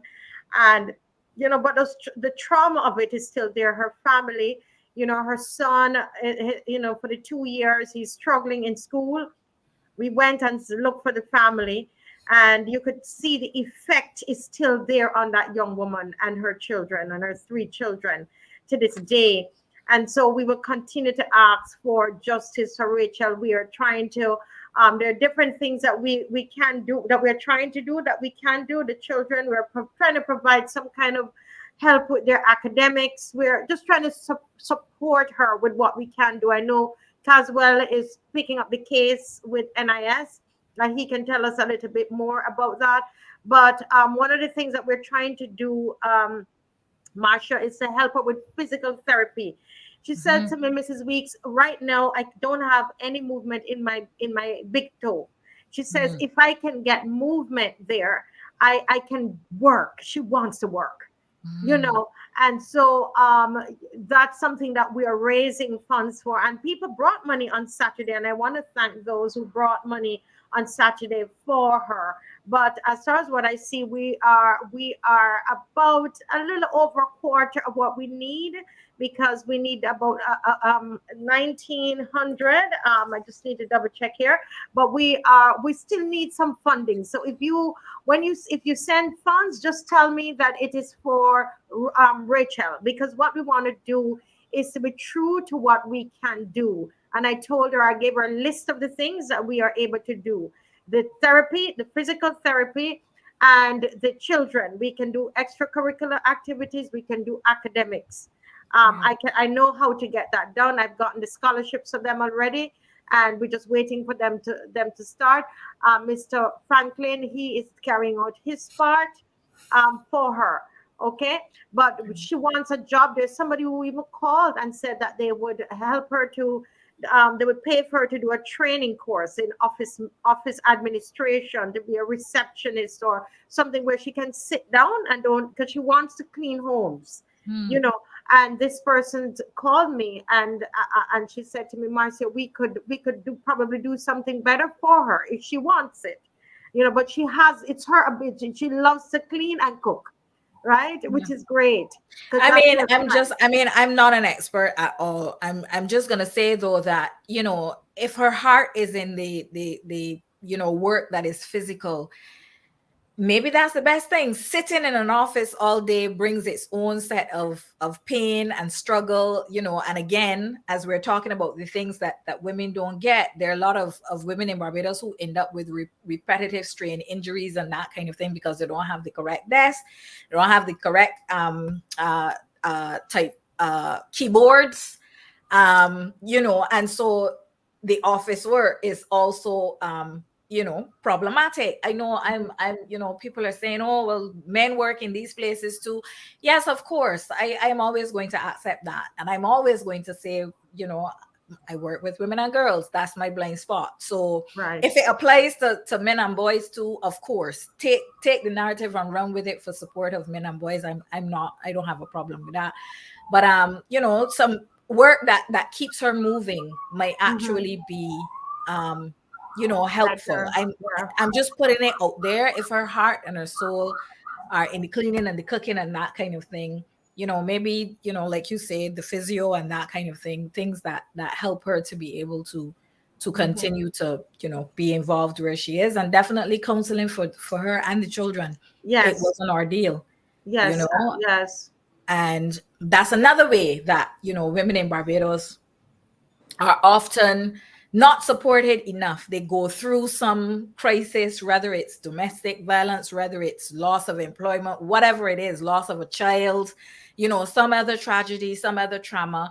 And we don't have enough access to safe counseling services and support. Remember when we were supposed to have the Ministry of Family under another administration, we never really got the Ministry of Family sorted and off the ground the way that we should have. But a lot of the violence that you're seeing in the streets of Barbados right now is traumatized people. When you talk to the quote unquote criminals, when you look at these little boys, I hear people, oh, he ain't lost his mother features yet. Get more of his story. right? Get more of her story, because it's not even only the men involved anymore. You will realize that these individuals come out of broken circumstances. And I'm not just talking about the fact that they grow up in single parent homes, because a happy single parent home in my estimation is better than a bad double parent home, right? I'm talking about the brokenness that children experience. I'm talking about the dysfunction that has followed us through again from our slave past. It is easy to recruit a 14-year-old child who has seen his mother beaten every day, who has known hunger since he was 8 years old. It is easy to put a gun in his hand and persuade him that that gun holds hope and power for him, right? Yeah. That's what we have occurring in Barbados now. And that's a phenomenon like Trinidad and Guyana and Jamaica and some other Caribbean countries have grappled with more than us. But I think that is where we are in Barbados now. And I listen to all the crime analysis and I listen to, this pundit and that pundit and this minister and a half and minister double. And these are not the things I'm hearing. Yeah. Right? Yeah. These are not the things I'm hearing. And I think this is what it will take to solve the problem, not taking young people and putting them in a day-long retreat and sending them home with a $50 voucher. Yes, that only saves correct. That fixes it for a minute. That doesn't get to the real heart. Well, it is not a $50. It's $100 that will buy half pair of shoes. Oh, sure. Sorry. A whole $100. I'm sorry. Yeah. Go ahead, Heather. I'm sorry. We have so many criminologists that it is appalling that what is happening in the Attorney General's chamber, bringing on someone who has no experience in that area to solve crime, and we will never get a solution. We need to utilize the persons who have been educated and trained in that field and who have knowledge of Barbados and can come up with solutions for the Barbados problem. Heather, but until then, it's not going to happen. Heather, you see, you're a bit mistaken there. The person has experience with crimes and criminals because they had criminals or they can't. These are things that happen. You don't. How you think he won? All them were migrants and crooks out there, but they can't believe him, And he makes no apology that he grew up among them. And they came out, and so he knows the criminals. So that's what they were bargaining on, because he knows them one-on-one. He can talk with them. Yes. So that is what they think is criminology. Get a fellow who has personal friends that are criminals and see if he can talk them out of it. That's the government warped thinking. Right. But what I want to ask Marsha, because I know I told her at a certain time I don't want to keep her on here forever. Marsha, how do we keep the GIS? Because I did not know. I'm sorry, I didn't know that it was still the system is still going on. I thought it was. See, when these ministers, why I keep believing these people, Caswell, I don't know. I don't know why you believe it either. But honestly, the minister responsible for Dodge prison is the same minister responsible there. So it is one mindset, He just like to talk pretty, and I've actually run into him one until I will never speak to him again. Because he's dishonest. I wrote him, I told him so, because this is a man who went on radio TV. What's his name again? What's his name? Abrams.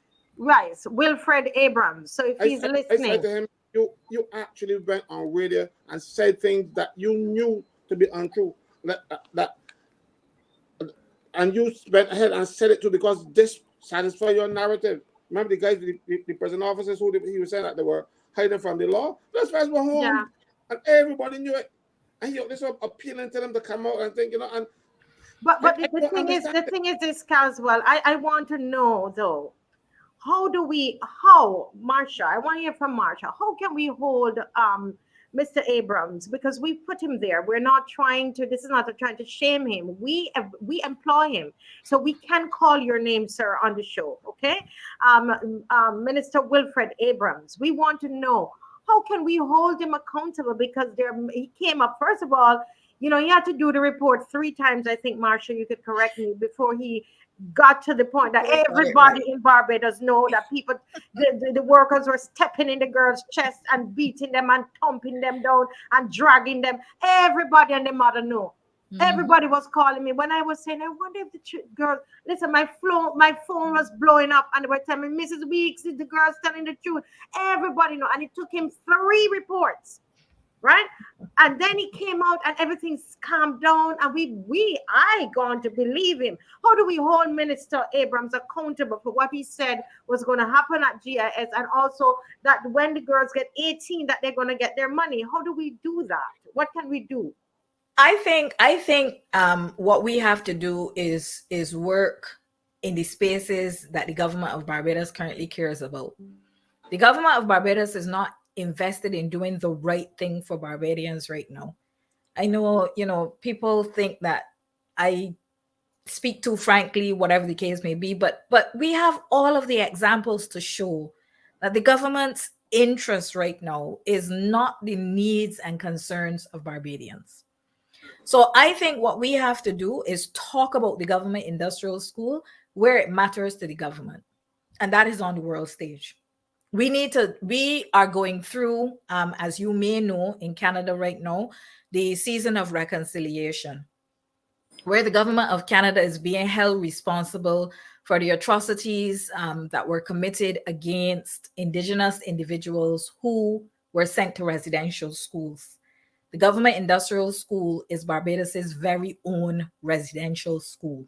Not only did individuals in Barbados know about what happened to these particular girls at the government industrial school at that particular time, but the people of Barbados knew that this is something that was going on since, you know, the government industrial school was Somerville. Right. There was a report that was done in the Nation that went dated back to 1969, where girls were talking about the experiences. So the government industrial school definitely is on the same scale as the Canadian residential school scandal. And the reason why, part of the reason why the Canadian government is paying attention to that is because of the international attention that it got. I think that what you're doing, your efforts, as well as efforts to keep Barbadians marching, I think it is valuable and important. And I hope Barbadians continue to come out and march. Along with that, we need to figure out how to start to discuss the issues of Barbados in a way that gets international attention. Because if Barbados is going to be used to propel somebody into the international arena, Barbados should have the opportunity in the international arena to say, here are our experiences, here are our issues, right?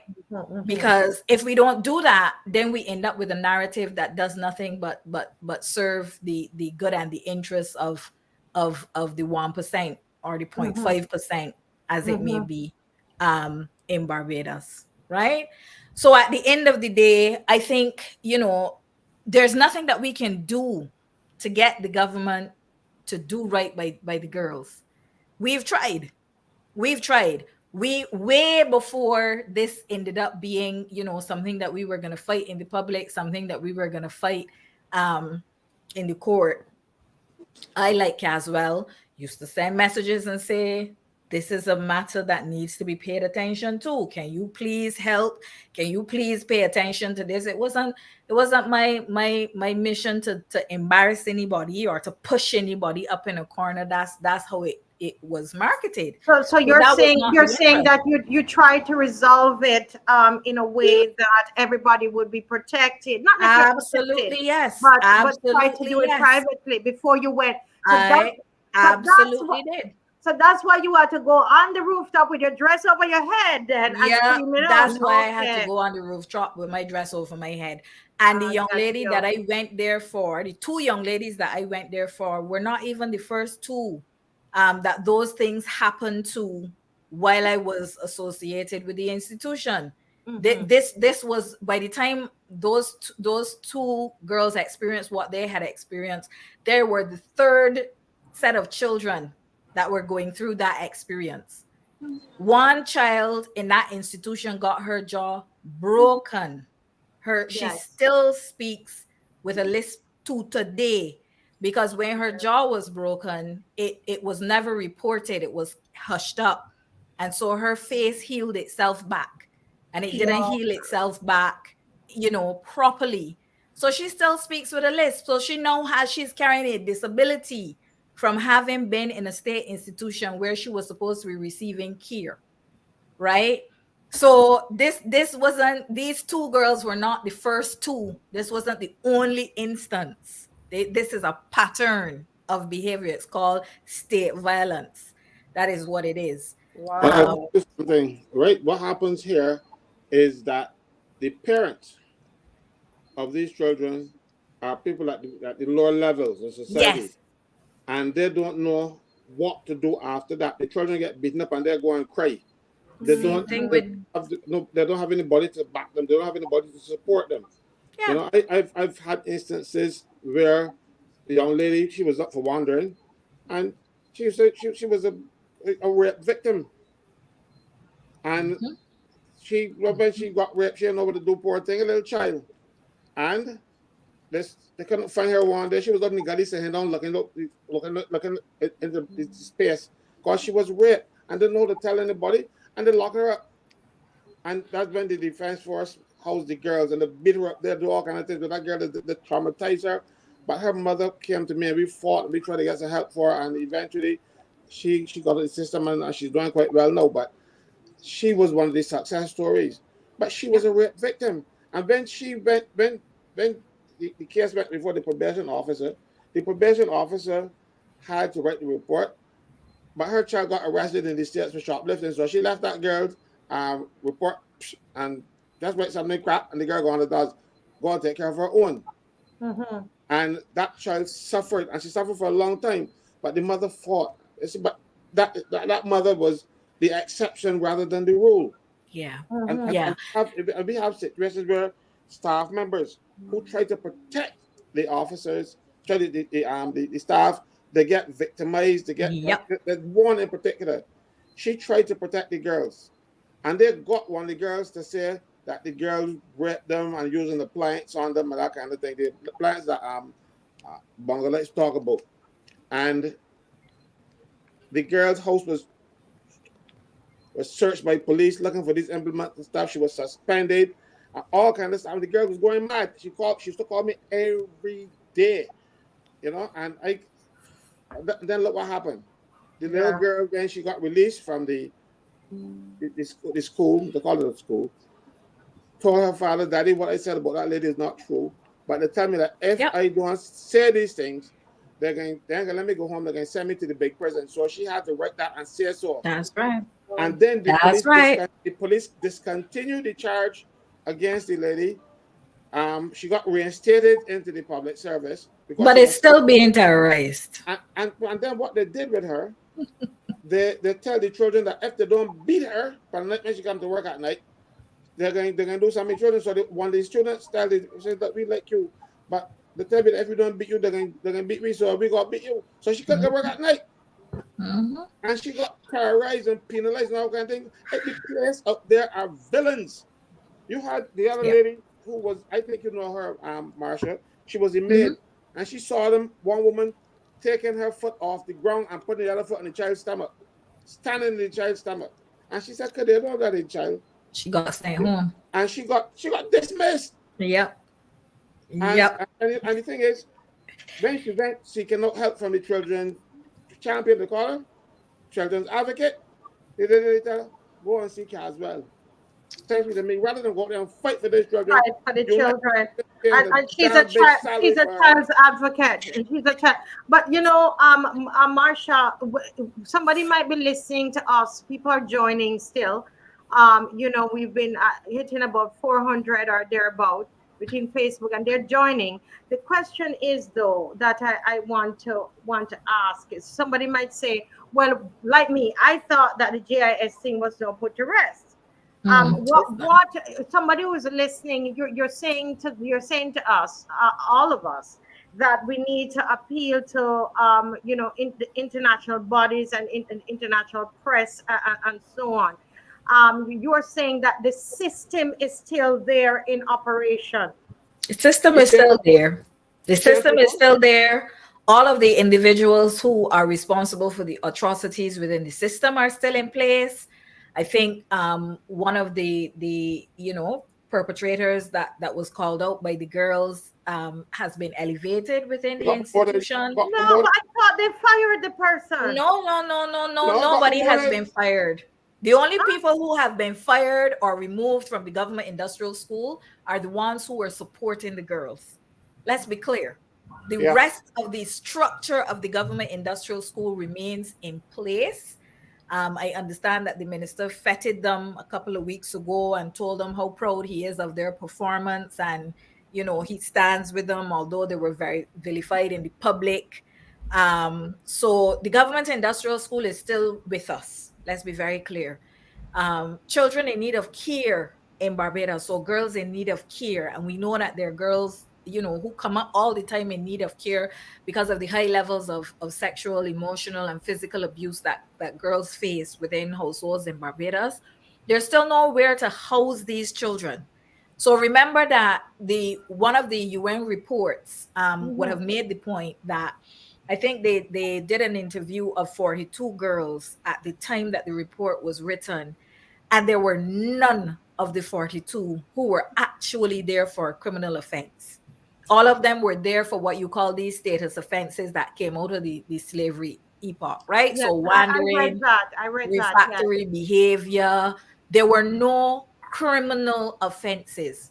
So now that wandering has been struck from the law book and they can't put them there for that reason, they're still collifoxing, little things, saying that the government don't have anywhere else to put them. And some of them are still ending up in the government industrial school, but many more of them are just not receiving the help. I don't know. There was a video circulating in Barbados last week of a young lady on the street who obviously, clearly needs help, right?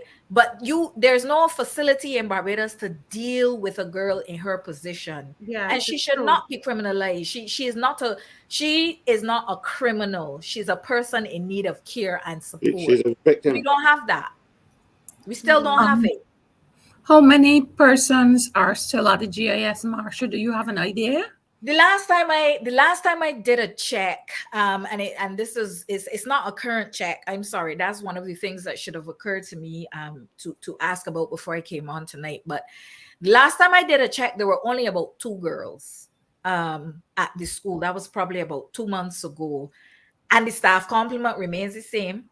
Right. So you used to have about 10 to 15 girls when we were sending girls to prison for needing support after, like Caswell said, most of the time being raped. That's what most of them were kind of acting out or trying to process through. Right.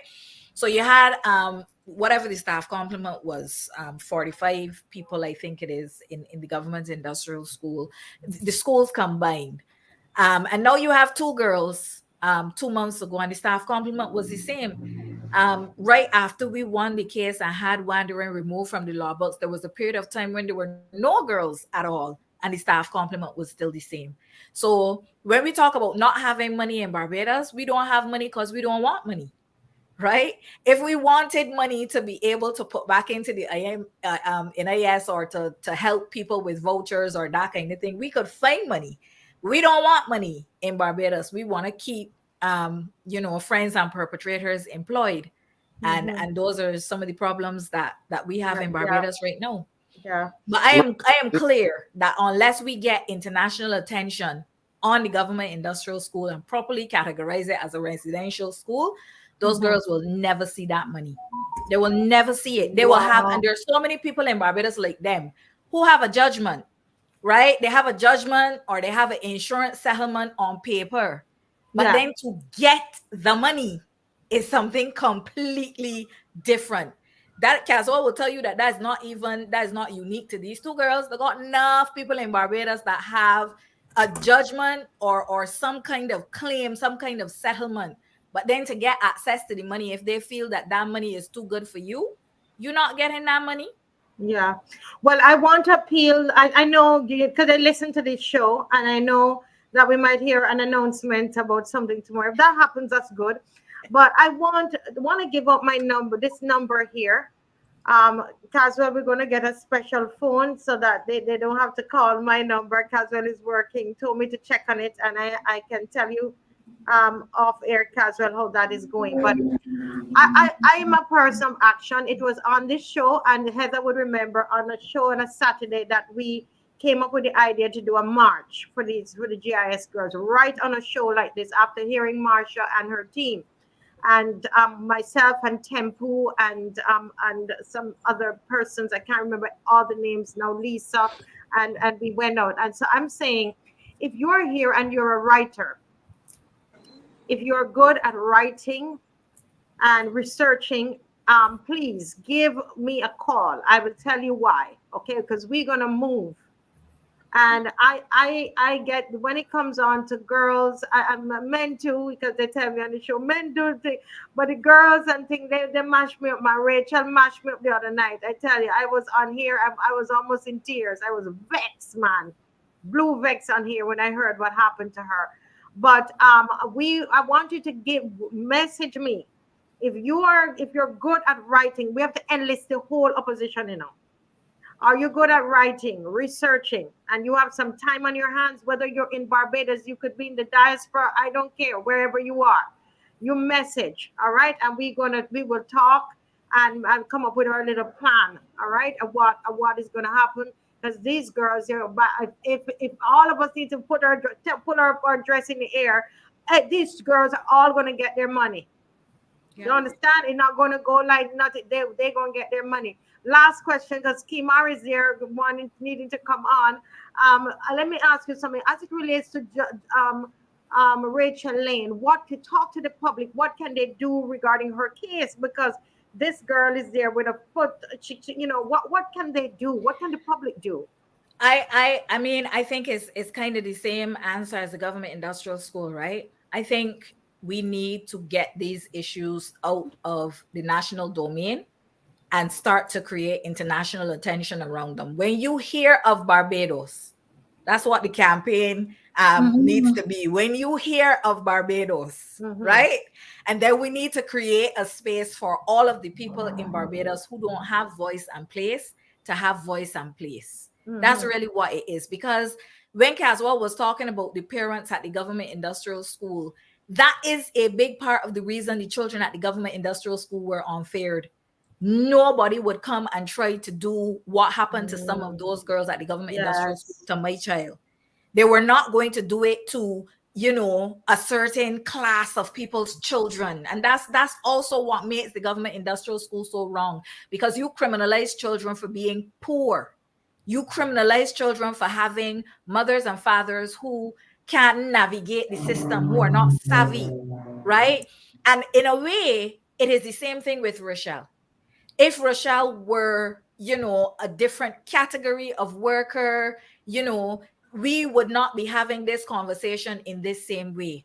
Now, at the same time, Rochelle may have ended up being one of those people who took the government through the law court, through the channels, whatever, and never get the settlement in her lifetime. We have a problem in Barbados. People ask me all the time about why you making Barbados look bad, this, that, whatever.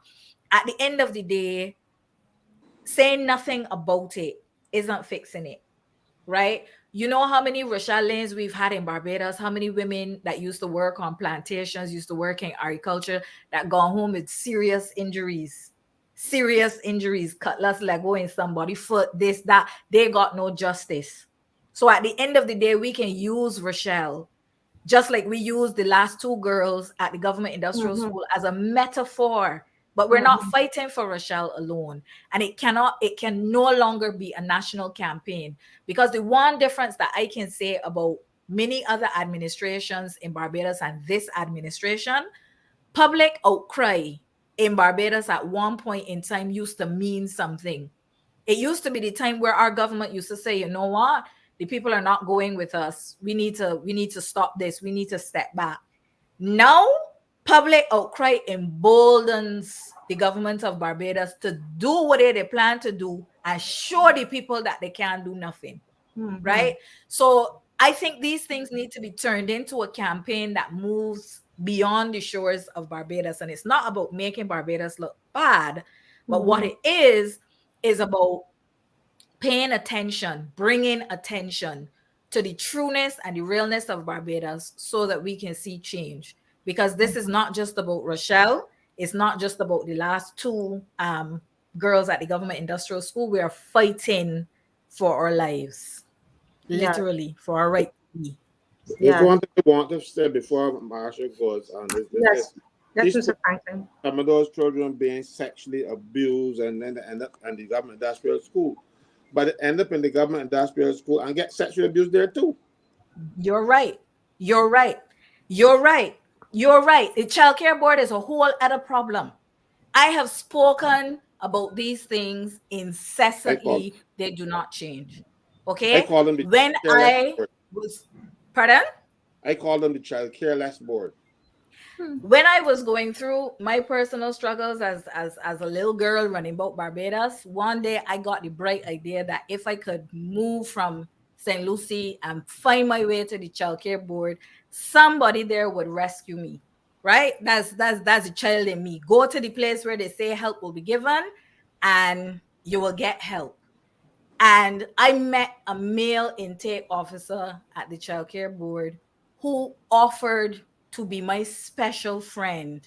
What? You know, why you come here to put your business in the road? I will take care of you. I know you're a bright girl. I know you got to go to school. That officer is now the deputy head of the child care board. What? And I when I heard about this promotion, again, I message everybody. Y'all cannot do this. This cannot be right. This ain't a story that nobody tell me, you know. This is my story that I sharing. This ain't no girl ain't tell me that this happened to them. This is my story. You think that I am the only special girl that he has found in his entire career? My God. He is the deputy chief child care officer in Barbados right now. So at the end of the day, when I talk about going internationally, it is because I understand the depth of the problem that we have in Barbados. The mongoose is in the hen house now in Barbados. Oh my God. This is, you know, I tell you, I really, oh God. Oh God. And then we come up talking about this, you know, child protection bill and what the children go into the state and we don't know what they're going to do with them in the state.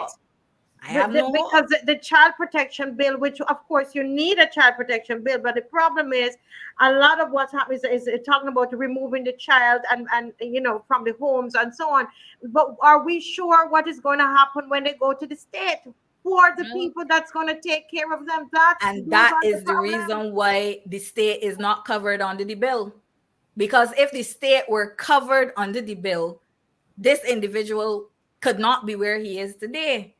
Right? So what Caswell is saying is true. There is a way in which the law is silent purposely, because when these girls get abused in the children's homes, in the government industrial school, in the psychiatric hospital, because is one unholy alliance across the board, right? Then they have no recourse. So Marsha, I know I want Kimar to come on, but Kimar, hang on there. You know me with the children and the children things and the girls thing. But hold on a minute, Marsha. I know. I beg you one more thing. So we need to be asking, because we are, you know, there's a lot of talk about the child protection bill, but I think we're missing something. You know, I think that we should be pushing that the state, there is some accountability of the state in the child, that it needs to cover the state.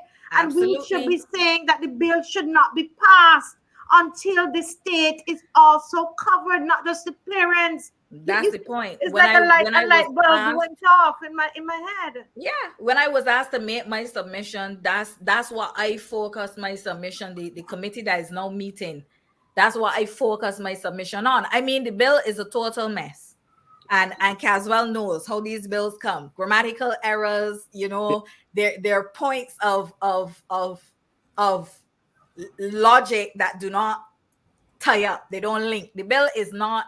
I am not a drafter, but I am an advocate, and I can look at the bill, read it as a person who would have to implement it, and recognize that the implementation will not be possible because of the loopholes in the bill, right? So I'm not saying that it is poor legislation from the point of view of law or drafting or anything.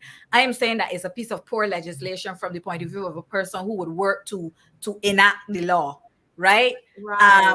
But then beyond that, my biggest concern is that what happened with the government industrial school and what continues to happen with girls in the social services system in Barbados can still continue, although we are passing this legislation for these children.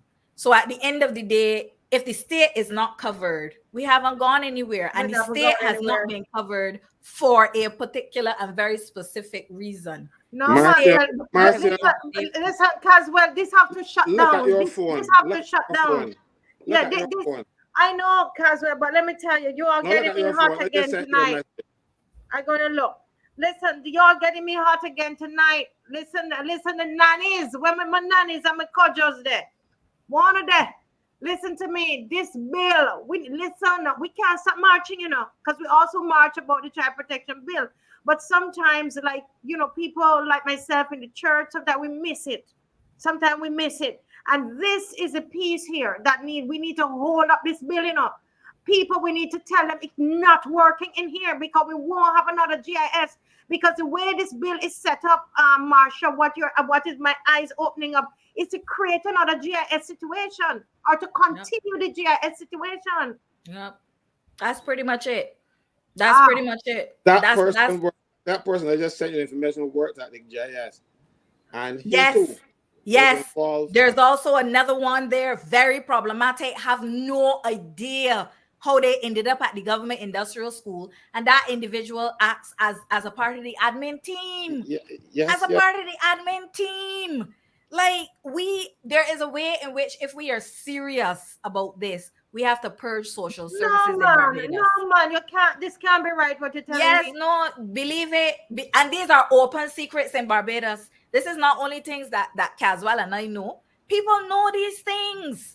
The day that I worked out that I am stopped, I will not work with the United Nations. Sorry, I can't, because the same person that I'm telling you about from the childcare board and me, is sitting across the table from one another, and I said, no, this can't go like this. Like, sorry, if you at this table, I will not be, and if I at this table, you should not be. And I think I remember telling a bit of the story in that meeting, and having women officers in the system coming to me and say, oh, shoot, Marsha, well, I know that it was you too. I said, how I mean too? And they were like, oh, but this has happened. I said, so y'all sitting down in this system and y'all know that this is what is going on and nobody ain't saying nothing? We got a bigger problem in Barbados than y'all realize. So the state in there, when in the child protection bill, when they're talking about turning over the children to the state, you mean it's them? It is that state. It is that state. Which is I've been saying that from the time, you know, don't tell me no parental rights, this and that, because you got wicked parents in Barbados. But you also have a state mechanism that has, don't forget, to work at the childcare board in Barbados right now, you don't need any kind of police certification or police pass or anything, you know. I sit on a board here in Canada at a library. I don't face people in the library or anything. I just I work at the policy level, right? I don't even go into the library for the meeting.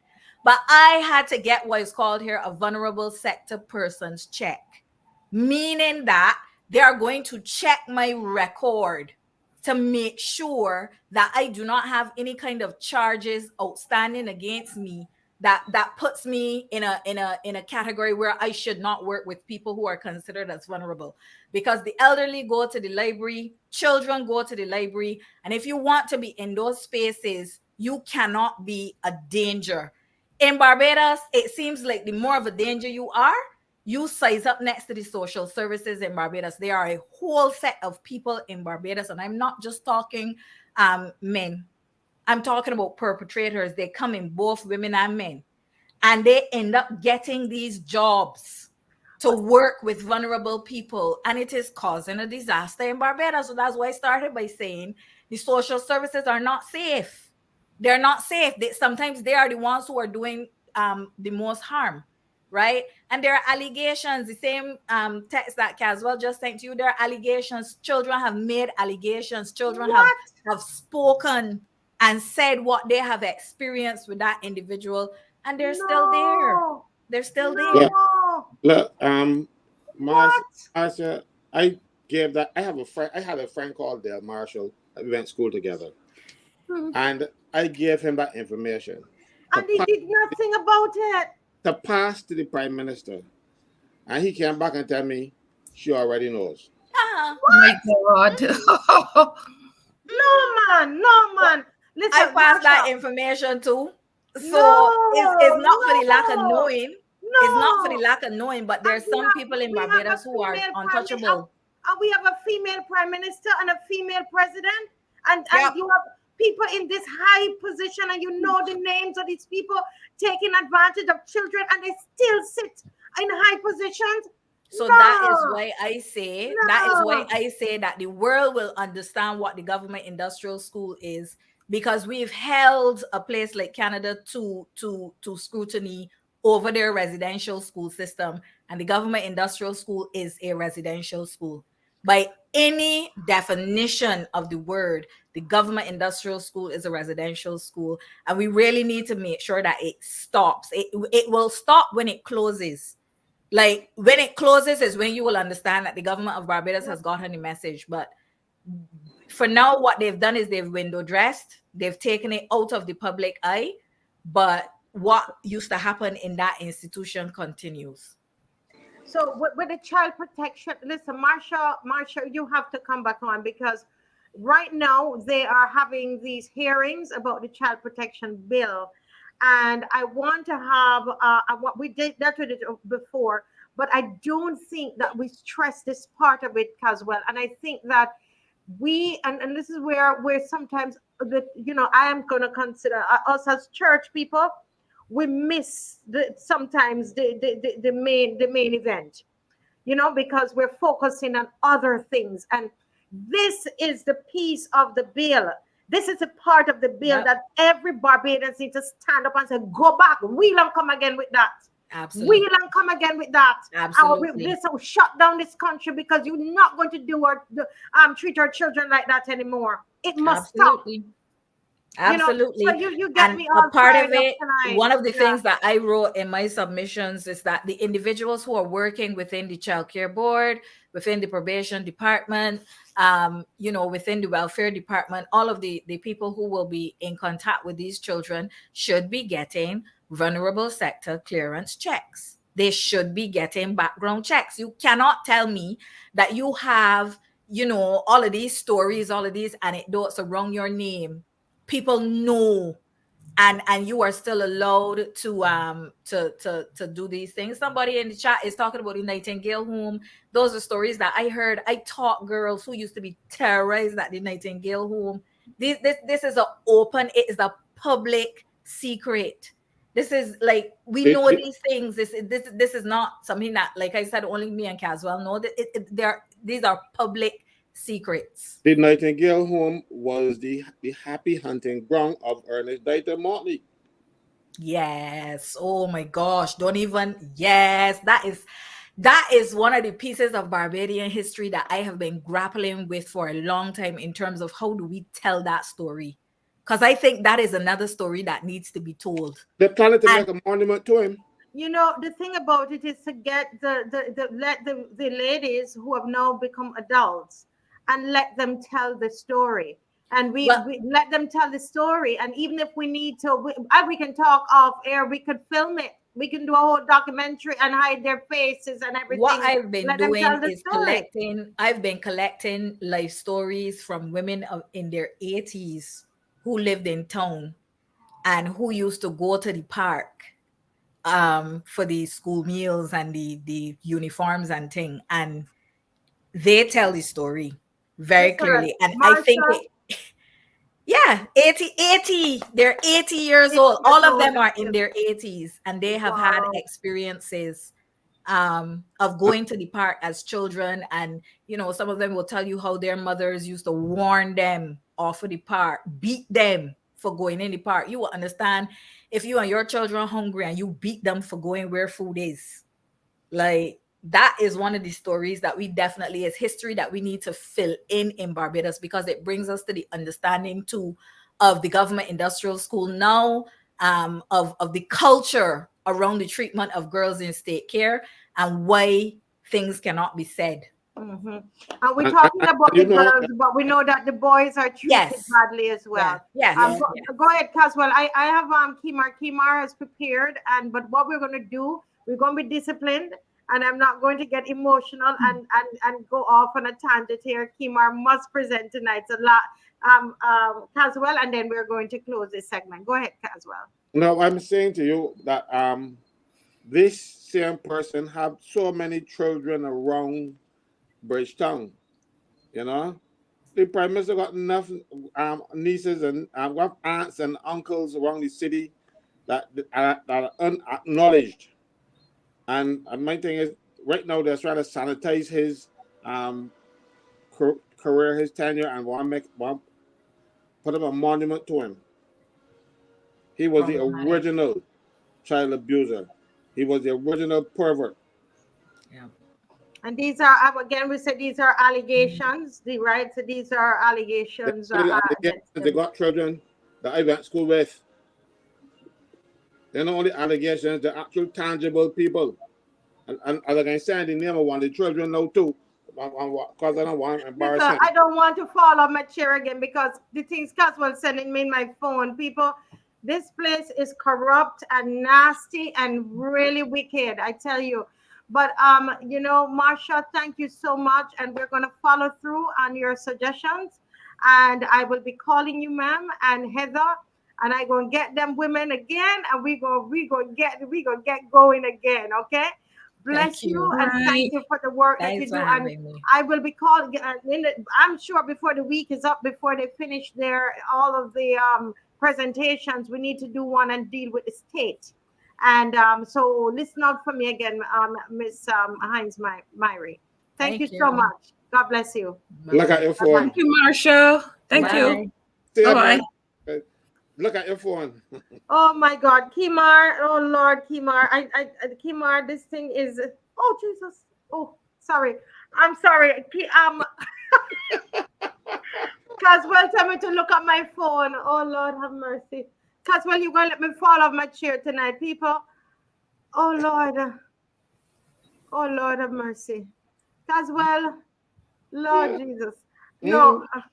You know what? Let's change the subject because this here is more than I can take tonight. Oh, Lord of mercy. Good night. You can hear me? Yes. Good night, Kimar. Go right ahead, Kimar. You start talking. Yeah.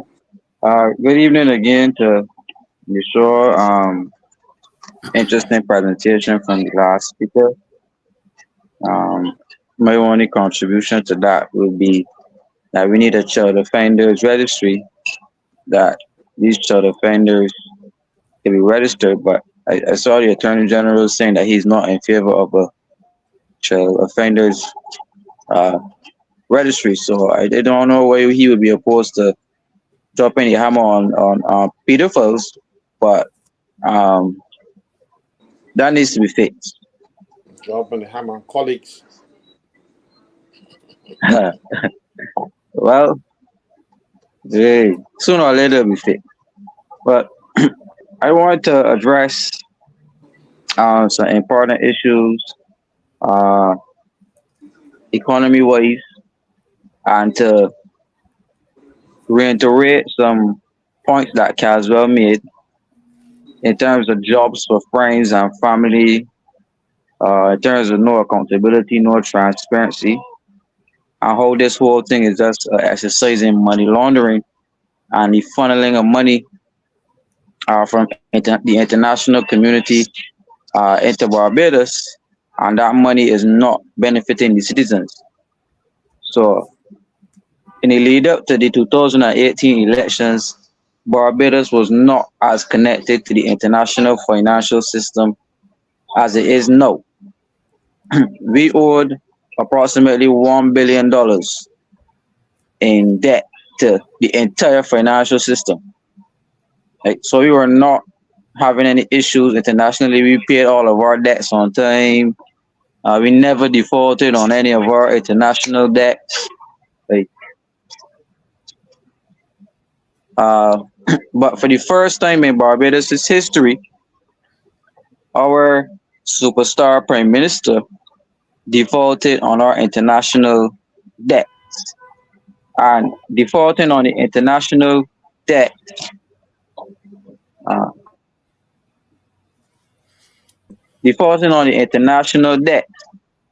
it caused severe damage to Barbados, and it caused us to be banned from international credit markets for a period of time. And there are a lot of new clauses that are coming on the stream that will punish us for some time financially before we can get back access to these credit markets.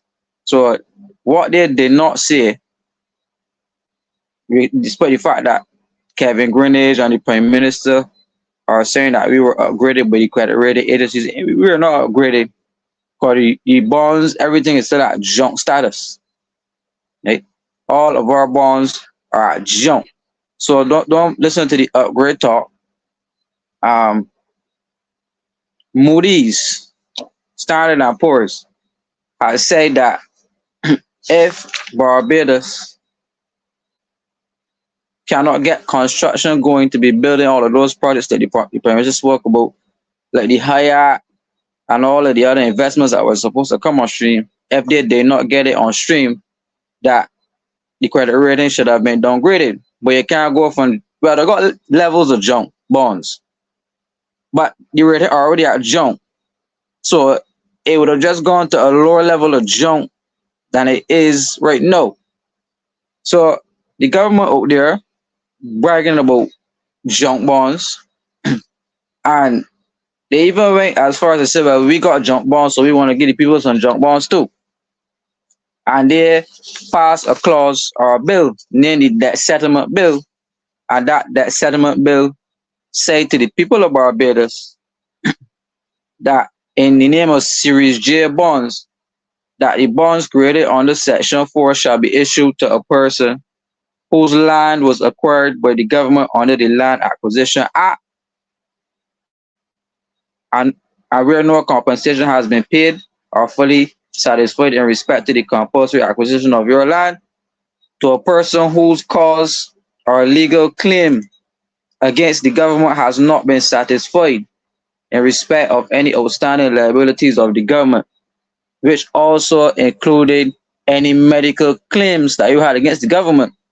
The government are saying, we don't have any money to give you, but we're going to give you in bonds, right? And a part of that restructuring completely destroyed government bonds. Nobody don't want to buy government bonds, not even the banks, the credit unions, the insurance, right? They can't use the NES to buy the bonds anymore. They can't use the central bank because the IMF forced them to put some changes in the central bank. They passed an amendment act to the central bank when they came in, which restricted the government from printing money. They restructured the debt, so they had to stop taking debt from the NES. So that left a big hole locally for the government to find financing, right? So that's where you see the government is going to the international arena, selling us over to the IMF and the other institutions because they cannot do what they were doing anymore. So we signed off to the IMF program, and the government is following some dictates of the institution. I mean, this thing is going so far, and in the latest, I call it straws, or the latest snake oilery that they're coming with is this thing about the climate change, right? Climate change, climate agenda. This climate change agenda is the baby of Mia Motley. She's given birth to the baby of climate change, and she's now the world champion on climate issues, as we said before. And that I heard the last presenter speaking about social justice and being a champion for the social justice cause. But in respect of our Prime Minister is advocating for climate justice, right? And through signing off to not one IMF program, but she signed off on 2 IMF programs since she came into power, and it's unheard of, really, countries going through IMF programs, 2 IMF programs back to back without heading to devaluation is unheard of. It don't happen just like that, right? To reinstitute more stringent measures, right? Here comes our friendly neighborhood economist, Avinash Prasad, Professor Avinash Prasad. He was appointed by the Prime Minister of Barbados to be the special advisor for climate change.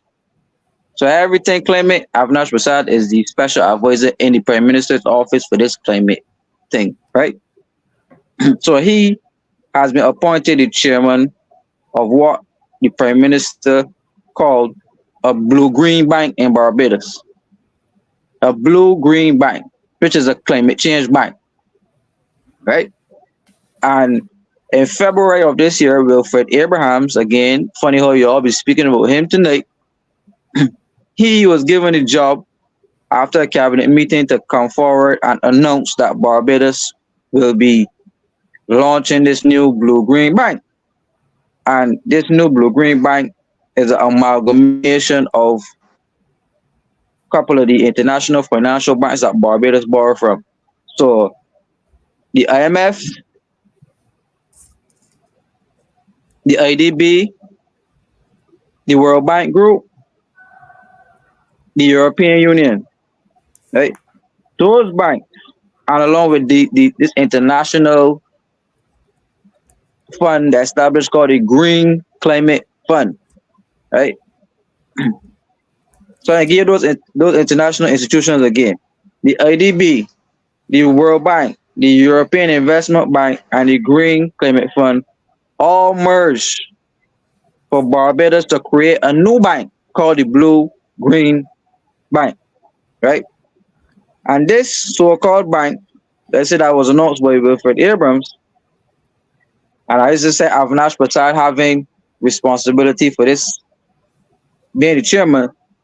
They then went and they appointed Liz Thompson. And Caswell, you gotta help me with this because I don't know what is the ambassador. I can't even get the word pronounced properly, but a plenipotentiary and extraordinaire. I don't know what's that, right? But they appointed Liz Thompson to be this ambassador for climate change, the law of the seas, and the ambassador for small island developing states, and sent Liz Thompson over in the world to be lobbying for people's money to borrow more loans, because that's what Liz Thompson does, right?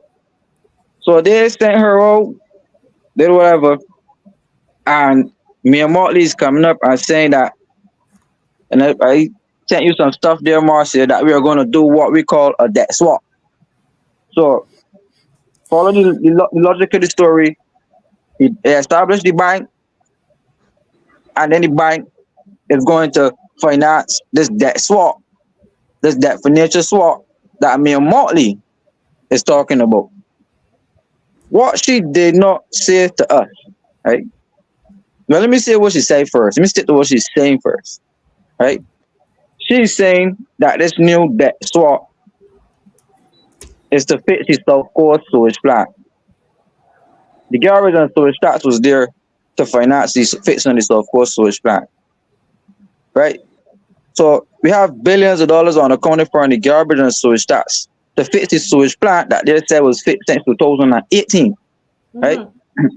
I also said before that they rolled out $131 million in capital works projects to fix that South Coast sewage plant already, both the South Coast and Bridgetown, and they got money from the Chinese also to fix that South Coast sewage plant, right? So you need to account for that money as well, right? What is interesting about this blue-green bank, and I just tying it all back in together now, because I just spoke about the sewage tax, and remember who collects the sewage tax? The Barbados Water Authority. Right.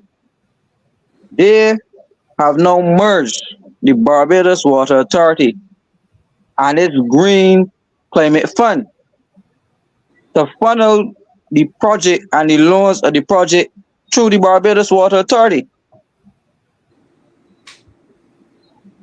Right?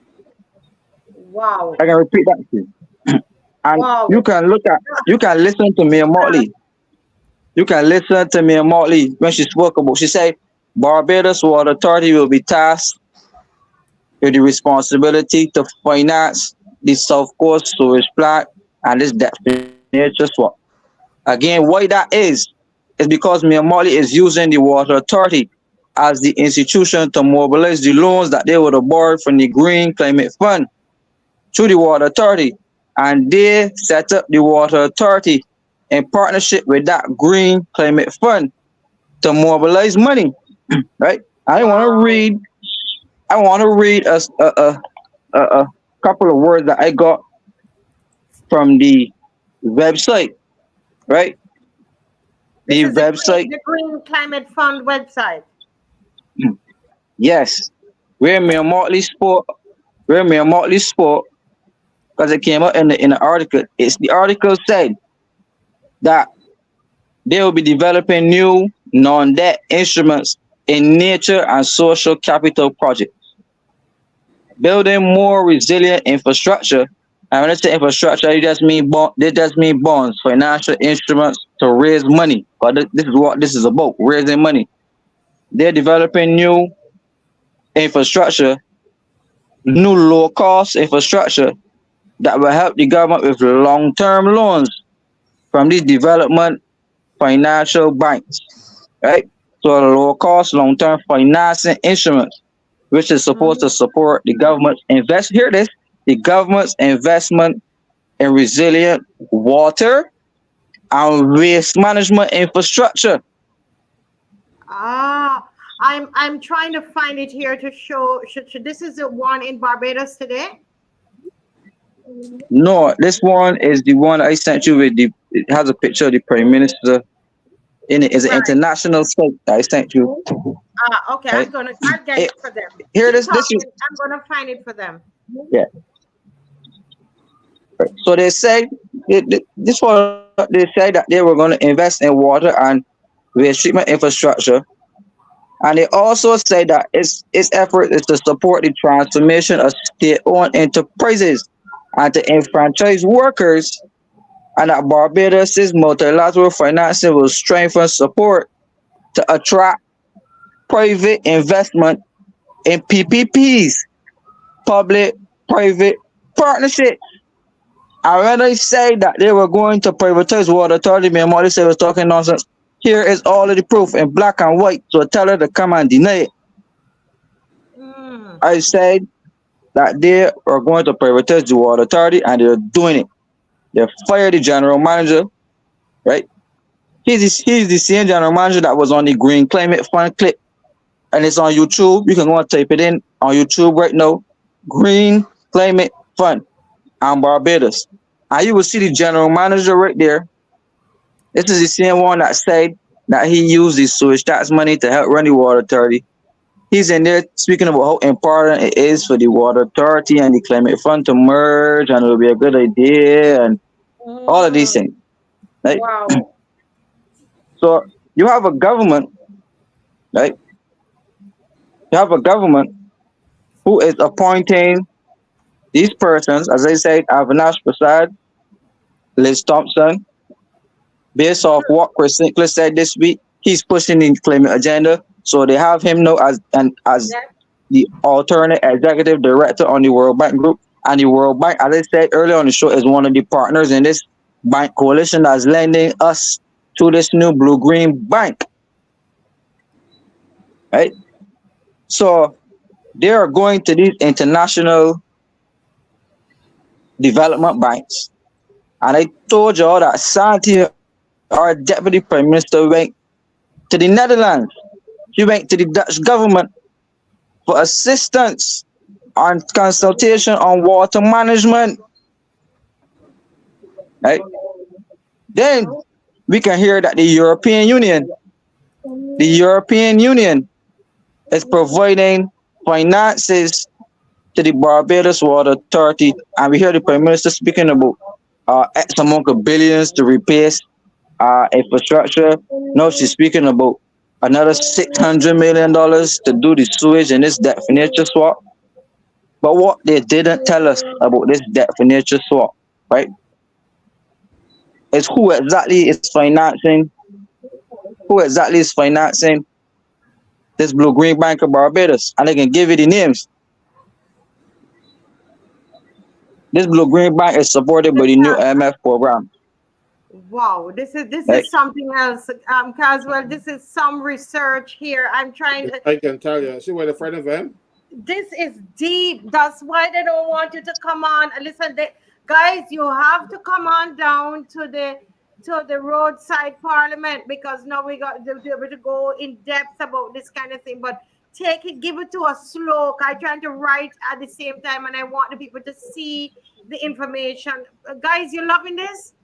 Tonight, what a night this is. Marsha and Caswell almost let me drop off my chair, Heather. But go continue. I can't remember your name. Continue, Kimar. Yes. No.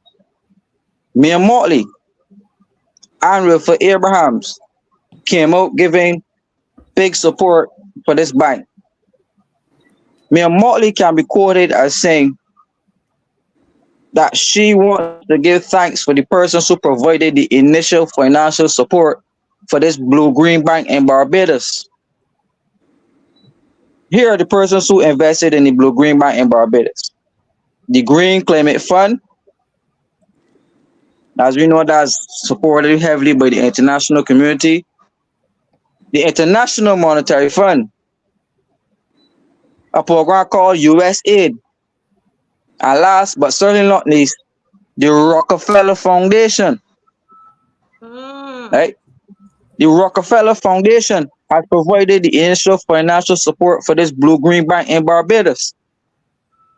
Last time I was on the show, I spoke about this debt financial swap, and I asked a question: who are the philanthropic organizations, these billionaires who just have money that say that they're philanthropists? Who was the philanthropic organization who was funding or helping this debt financial swap? And we can clearly see that it's the Rockefeller Foundation.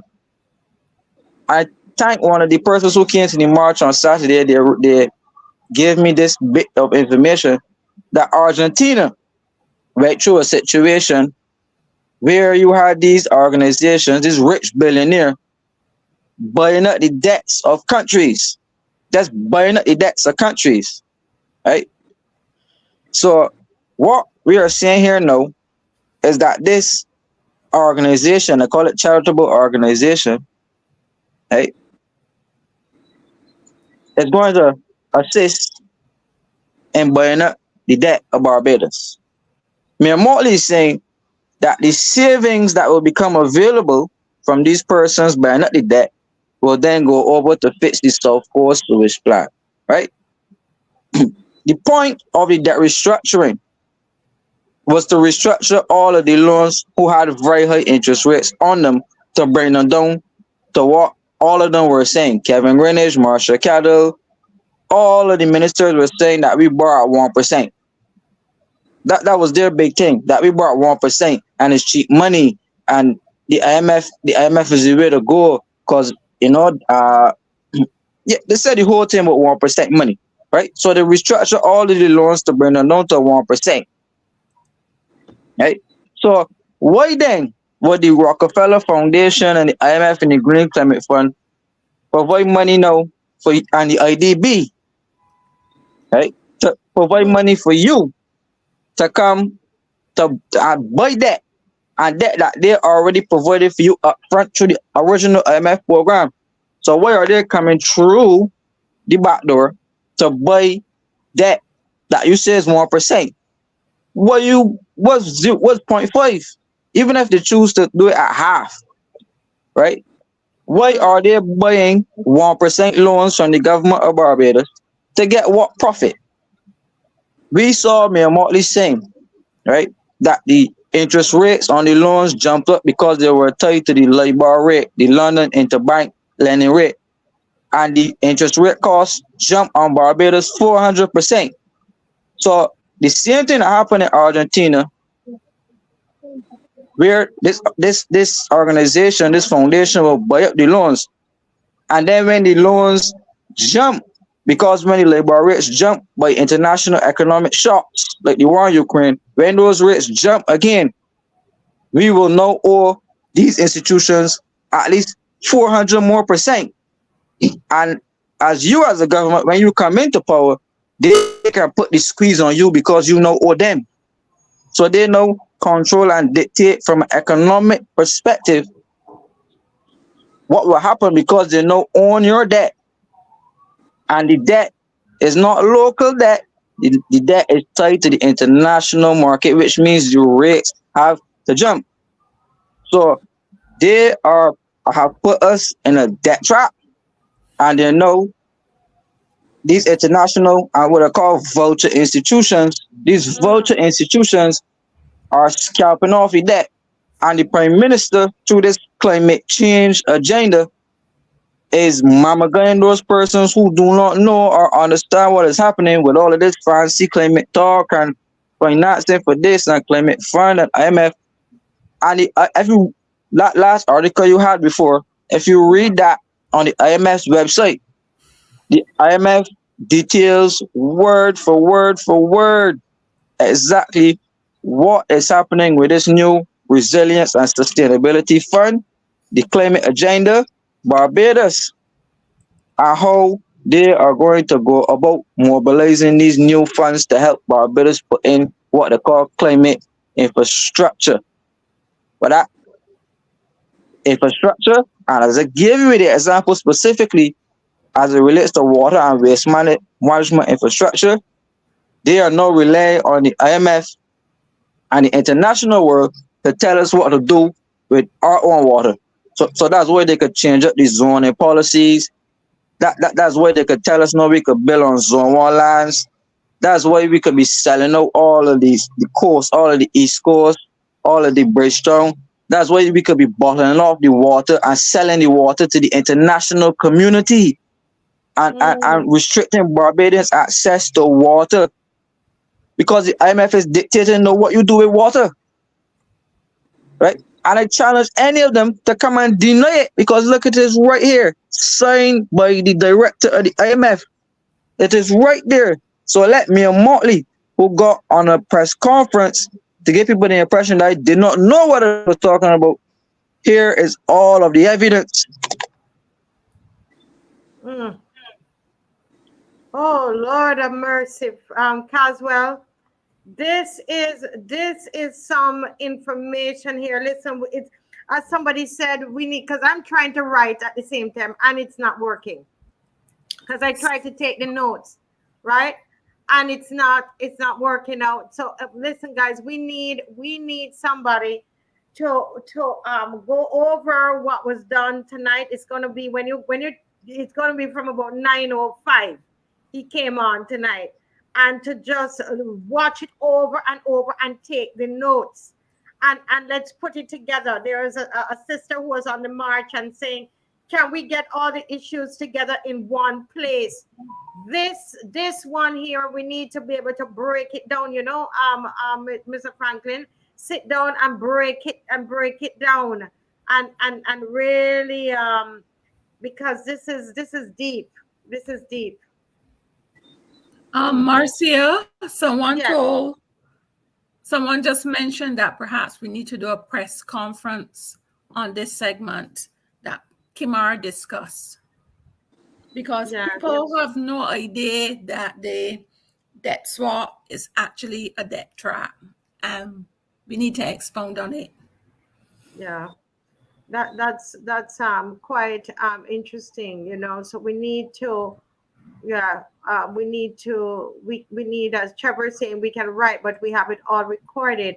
But I think if we can get it summarized, even with what I mean, Caswell has brought a lot of issues, you know, and someone came to me on Saturday and said, Marcia, can we get all of these issues that have been highlighted?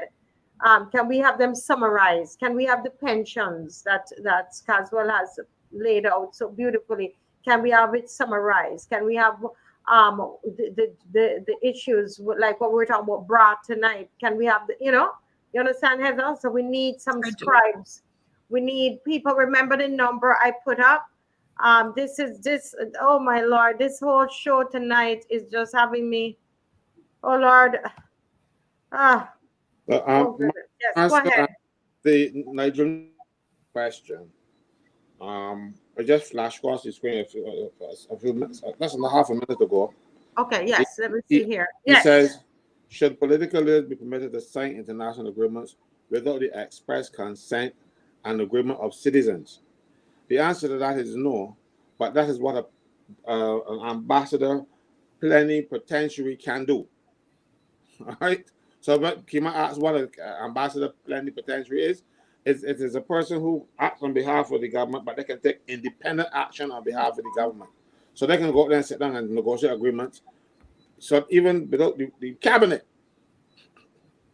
So I don't know why. When the very first. Wait, repeat that, please. So spell it now, because everybody learning tonight. I never hear that word. Probably if you spell it, I might have seen it already. Tell me, spell it, Caswell. It is PLENIPOTENTIARY. Plenipotentiary. It is a person, usually a diplomat, who's invested with the full power of independent action on behalf of the government. And it says typically in a foreign country. Wow. So when you appoint her ambassador plenipotentiary, she then has the power to take independent action on behalf of the government of people of Barbados. Wow. Wow. And she is the one that is, and according to what Kimar is saying, that this is the role she sits on as it relates to this bank, this new bank. Am I right with that? Yeah, she's the ambassador plenipotentiary for climate change, law of the seas, and small island developing states, right? Which means that you can go to conferences and agree to certain things on behalf of the government of Barbados at those things. And Avinash Prasad, he's a special advisor on issues of climate change, right? So what do they know about climate change to put them in those kinds of positions? Or I can tell what Liz Thompson knows about climate change. She was the minister of health at one stage. That is crazy. She was also minister of environment too, right? Yeah, I will tell you. You know, health and environment. It used to be one ministry. But you know, now to give people jobs, you have to break the ministries into their component parts and make each one a ministry with a separate minister. So someone said that in listening to Kimar tonight, they're learning a lot about the economy, because the way you told it, Kimar, you told it from the beginning like a story, and it made sense to us. Nigel is asking another deep question here, Mr. Franklin. In the circumstances, how can we boast about being a democracy when the poor little pillions down here, we don't even know what is a plenipotentiary or whatever. Plenipotentiary. A plenipotentiary. I never heard that word before in my entire life. I'm not ashamed to tell you. I never heard that in my entire life. We don't even know what is going on. How can we say that we're a democratic state? Huh? Caswell? We only say that, but you remember I said on this program more than once that Barbados is a parody of a democracy, in the Westminster system government. It is just a parody. We have all the names, but we don't do exactly what they're supposed to do.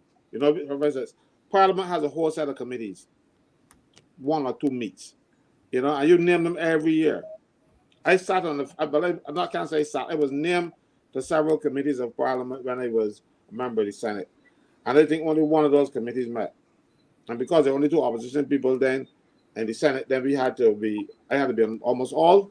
Didn't meet. And the one that they didn't put me on was the Management Commission of Parliament. That's the one that look out for the runs Parliament.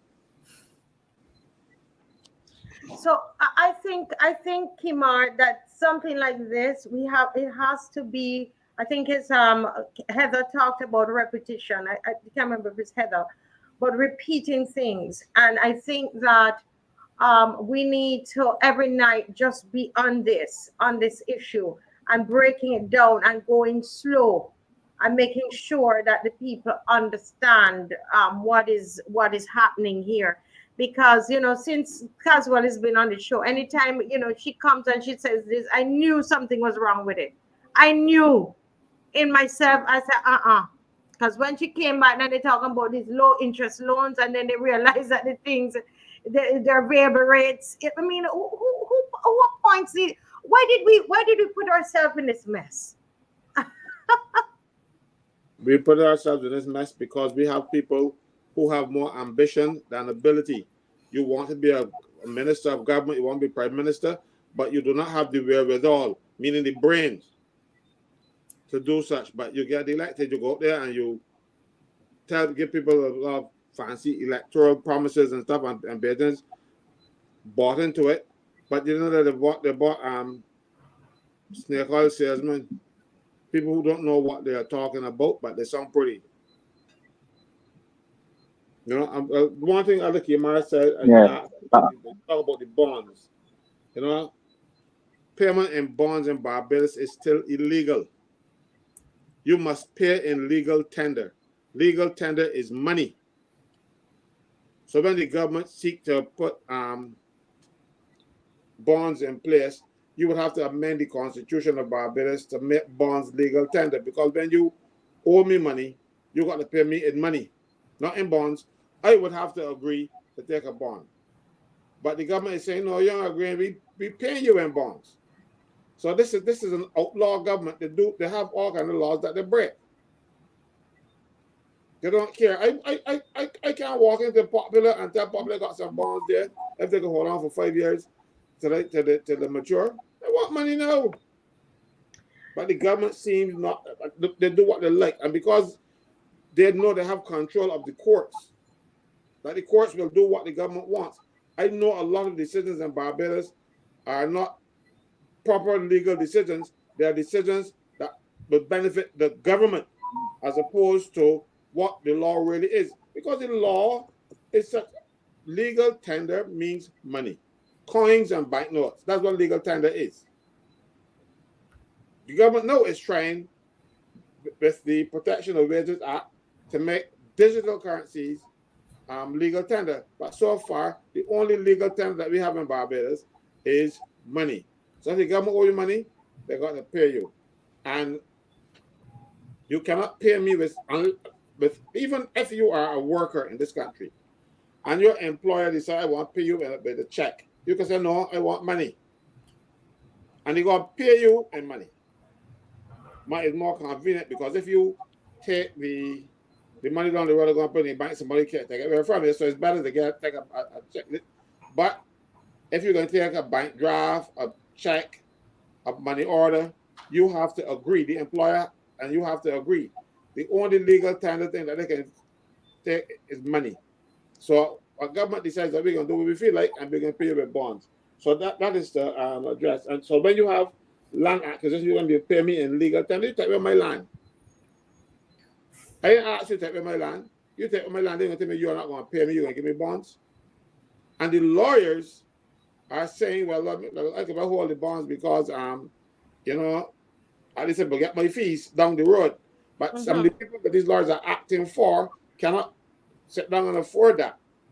You have a judgment against the government, they won't pay you in bonds. And if you don't take the bonds, you don't get the money. Right. So they blackmail you into taking bonds. This government is now, what they are doing. If you were doing it, it would be criminal. Yeah. Mark, I want to Go ahead. ask for information. I know reading know from alternate views again. Page 138. And I spoke to this issue, you know, but I didn't speak to it in the context of the how I just explained it, but I spoke to it about the impending privatization of the water authority, right? And when the government came in, they were focusing on water woes. And we had Wilfred Abrahams, when he was the Minister of Water Resources, going to St. John to tell the people in St. John that you may need to take a proper look at your water pipes because you may have a leak. These are people that have water for months, you know. Dry taps. He's saying that a dry tap could have a leak, right? Y'all remember that? I remember that. Right? He's saying that. He said it had a leak. Right? So, as far back then, the government was planning this operation because they knew upon signing the IMF program what they were going to do with water authority, right? So that's why I spoke about the 20-man water committee that I got Clay Maskell on. This is the same Clay Maskell that spoke about the $80 million in sewage tax because he's on that 20-man water management committee. Tony Moore is on that 20-man water management committee. And the same Carol Boyce that Caswell said is the consultant truck driver. Yeah. He's on that committee, right? You know, Mr. Good Vibrations is on the committee. It's to drive the men when they were breakdown, when they had leaks, and now you're going to go and dig up the road and stuff. He's to drive the truck and carry the men there. That is his ability and knowledge about water authority. And he's on a committee dealing with water. Lord help us. Okay. So along on that committee, you can see on that committee, and they're gonna get the names and read out these names on this thing. The next time I come here, this 20 because it was public information and private, right? This committee had on a lot of the rich, wealthy conglomerates in Barbados, right? People of different hues, if you want to say that. They are on that committee, and Mayor Motley said they are going to be charged with tackling the water woes in Barbados, right? So I read some of the IMF documentation, and the water authority is listed, and as I read before, as a state-owned enterprise. And part of the changes to the same blue-green bank and investment in these new financial instruments is to tackle SOE reform, right? And on the SO reform is the water authority, and the IMF said that the amount of transfers to the state-owned enterprise of the water authority are to be cut, and that the intention of the government is to remove as many state-owned enterprises from government books, from central government, and have them placed under private control. And if you're going to read the IMF documentation, it tells you that they were intended to move the water authority under private capital. So that is why I spoke about the Public-Private Partnership Committee. I spoke about it in the book, and I spoke about it just now in my presentation when I say that the government is invested with the IMF, the IADB, the European Union, the Rockefellers, the USAID, the World Bank. All of them, they're invested in it, and they say that they are moving the SOEs into public-private partnerships, and it's specifically to the water authority, right? Minister Charles Griffith, again, the minister for St. John, he was he was minister in the ministry. But as Casual said, there's no such thing. So he was the assistant to the Minister of Water Resources. And he's the one that they stand out, right? June 2020, Wilfred Abrahams said that the government was rolling out a water authority project and that the funds will be provided by the same IDB and the European Investment Bank to allow for the upgrade and modernization of the Barbados Water Authority. So you see that they were borrowing the money all along from the IDB and the IMF and those places to put the infrastructure in place to lead up to the privatization, right? And you could go and quote Wilfred Abrams on that. Right? So it don't surprise me, but again, Mayor Motley knew what she was doing when she tried to give people the impression that I did not know what I was saying because she did not want this information to be articulated in such a simple way so that the people understand. Because this is what I call an injustice and a robbery of Barbadians of its natural resources. And time and time again, people constantly say that the IMF and those institutions set up countries and the leaders to exploit the population and the natural resources in order to repay interest payments to these institutions. And it is coming true and it is happening. And we have to block any bids there is to privatize the water authority in Barbados. But as far back as 2007, if you're going to read the IMF documentation on Barbados in 2007, they were saying that there will be a rise in the cost of water, with a water levy, right? And they're going to increase the price upward to help tackle the recurrent expenditure in the water authority. That's just the money that take to run it. And you heard the general manager saying that he had to take the garbage and sewage tax to run the water authority because the government was not sending down the subvention on time. And they didn't get it neither because the IMF has instructed the government to cut the transfers and the subsidies to the water authority. So it ain't coming. So that's why he had to dip in the sewage tax. So this is going to get worse. That's why he had to misappropriate the sewage tax. They got to use the correct words because he had no authority to do it. When you don't have authority to spend people money, you spend it as misappropriation of money. Marcia is an accountant; she can tell you. You know, but one thing I want to tell you all though, and you see, one of the reasons why the water authority is suffering is that speak up a little louder. Speak up a little louder, Kazra. You seem a little low. Yeah, one of the reasons why the Barbados water authority is suffering is that there are certain people in Barbados, certain big companies, who do not pay a water bill that is reflecting the kind of uses that there is. For instance, we had 2 hotel properties in Barbados. I'm talking about large hotel properties in Barbados.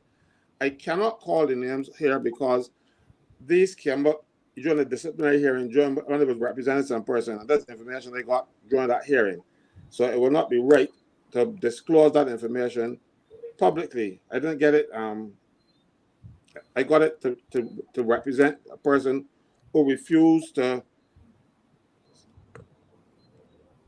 cut the bills of people because they tell them that you're going to lower the bill for these people. We have hotel properties in Barbados that were paying $32 a month for water. I got more than 100 rooms. $32 a month. The same as the old fella down Baxter's Road who got a pipe in the yard. $32 and a $45 sewage tax. I'm talking about hotel properties in Barbados. And when an officer of the Barbados Water Authority tried to collect that money, they got charged. And I had to go and represent them. So that's why you gotta go and find money all about the places because people in Barbados who have connections do not pay. We had a certain person in Barbados, multi-millionaire, swimming pool, running house, and all kind of thing, and he was paying $32 bill. I don't know if you go to swimming pool and only pay $32. But you see, the problem is he had connections. And so that's why this place is too corrupt. And that is why Barbados, if something doesn't happen to deal with this corruption, we're going to be a failed state. Not that we are not failing now. Well, I tell you, Heather, Marcia, look yes. at your phone and you will see that properties that Listen, whenever Caldwell sent me something on my phone, you all don't want me to sleep. I left a show one night and I could not sleep the entire night. And this, I think this is what, oh Lord of mercy. I have a question for $32, Marcia. Kimar. $32 water. Yeah. Kimar, when you started off, you mentioned Argentina, that they had done the debt swap, and afterwards their interest rate change. Can you tell us what is their present situation? And Kimar, bearing in mind, it's a minute to 10 here. It seems like we're gonna go over a little bit tonight because this one here busting my brain. But go ahead, short, and then we come back on it tomorrow. Okay, continue. Go ahead, Kimar. Yeah, yeah. Well, we'll give a brief explanation. Argentina, like Barbados, went into IMF program. Argentina, like Barbados, was the poster child for IMF programs. Argentina was IMF, IMF, IMF. Like how Barbados is right now. Argentina defaulted on its international debts. I mean, Argentina was hundreds of billions of dollars in debts and they defaulted on it, right? And I had to get the IMF bailout. So what you had hedge funds, we call it a virtual fund. You had hedge funds because nobody will lend the Argentinians money. These hedge funds came in and bought out the debt. So the Argentinians didn't owe the IMF anymore. The Argentinians owed the billionaire, the philanthropist, right? They owed him.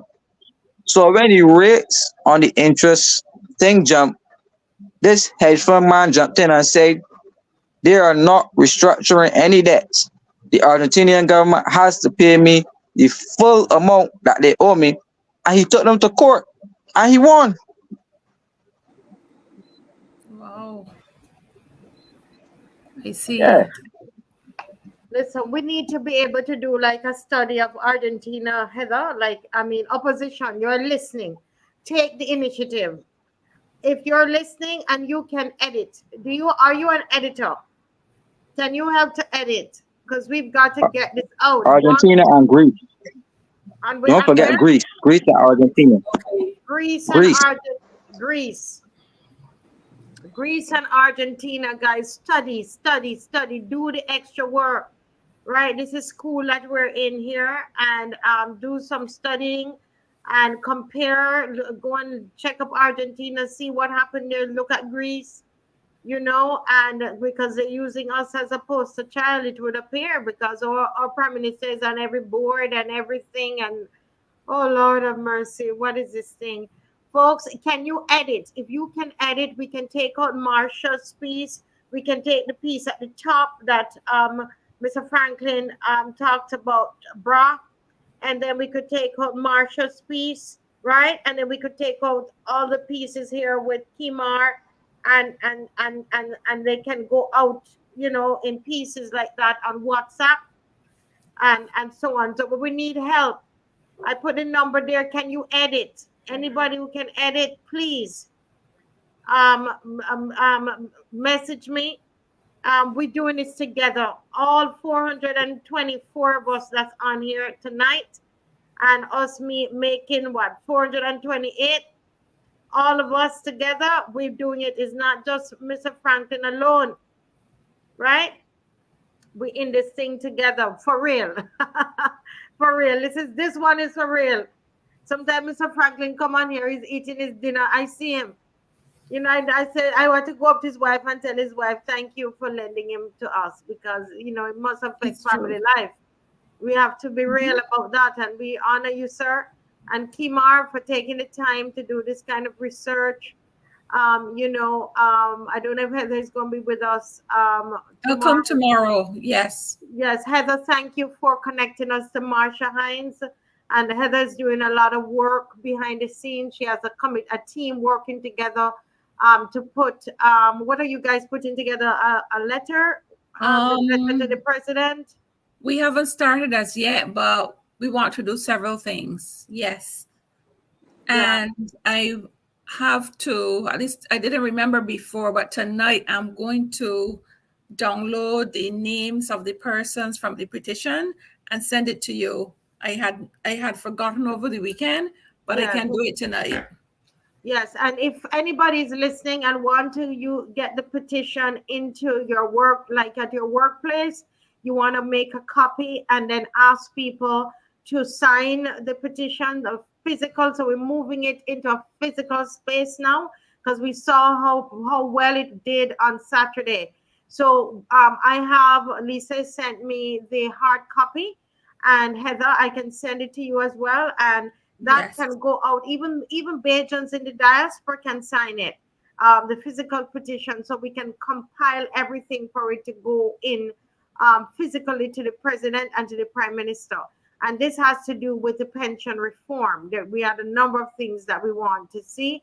So I believe if you want, send us your email address and we can get it to you, and you can take the whole week and go and try to get all the names, get all the signatures. I believe people are going to sign it because we saw how they were willingly signing it on Saturday. So they will do it. They will do it, right? But we're going to close tonight. I'm going to give each of my esteemed panelists 1 minute.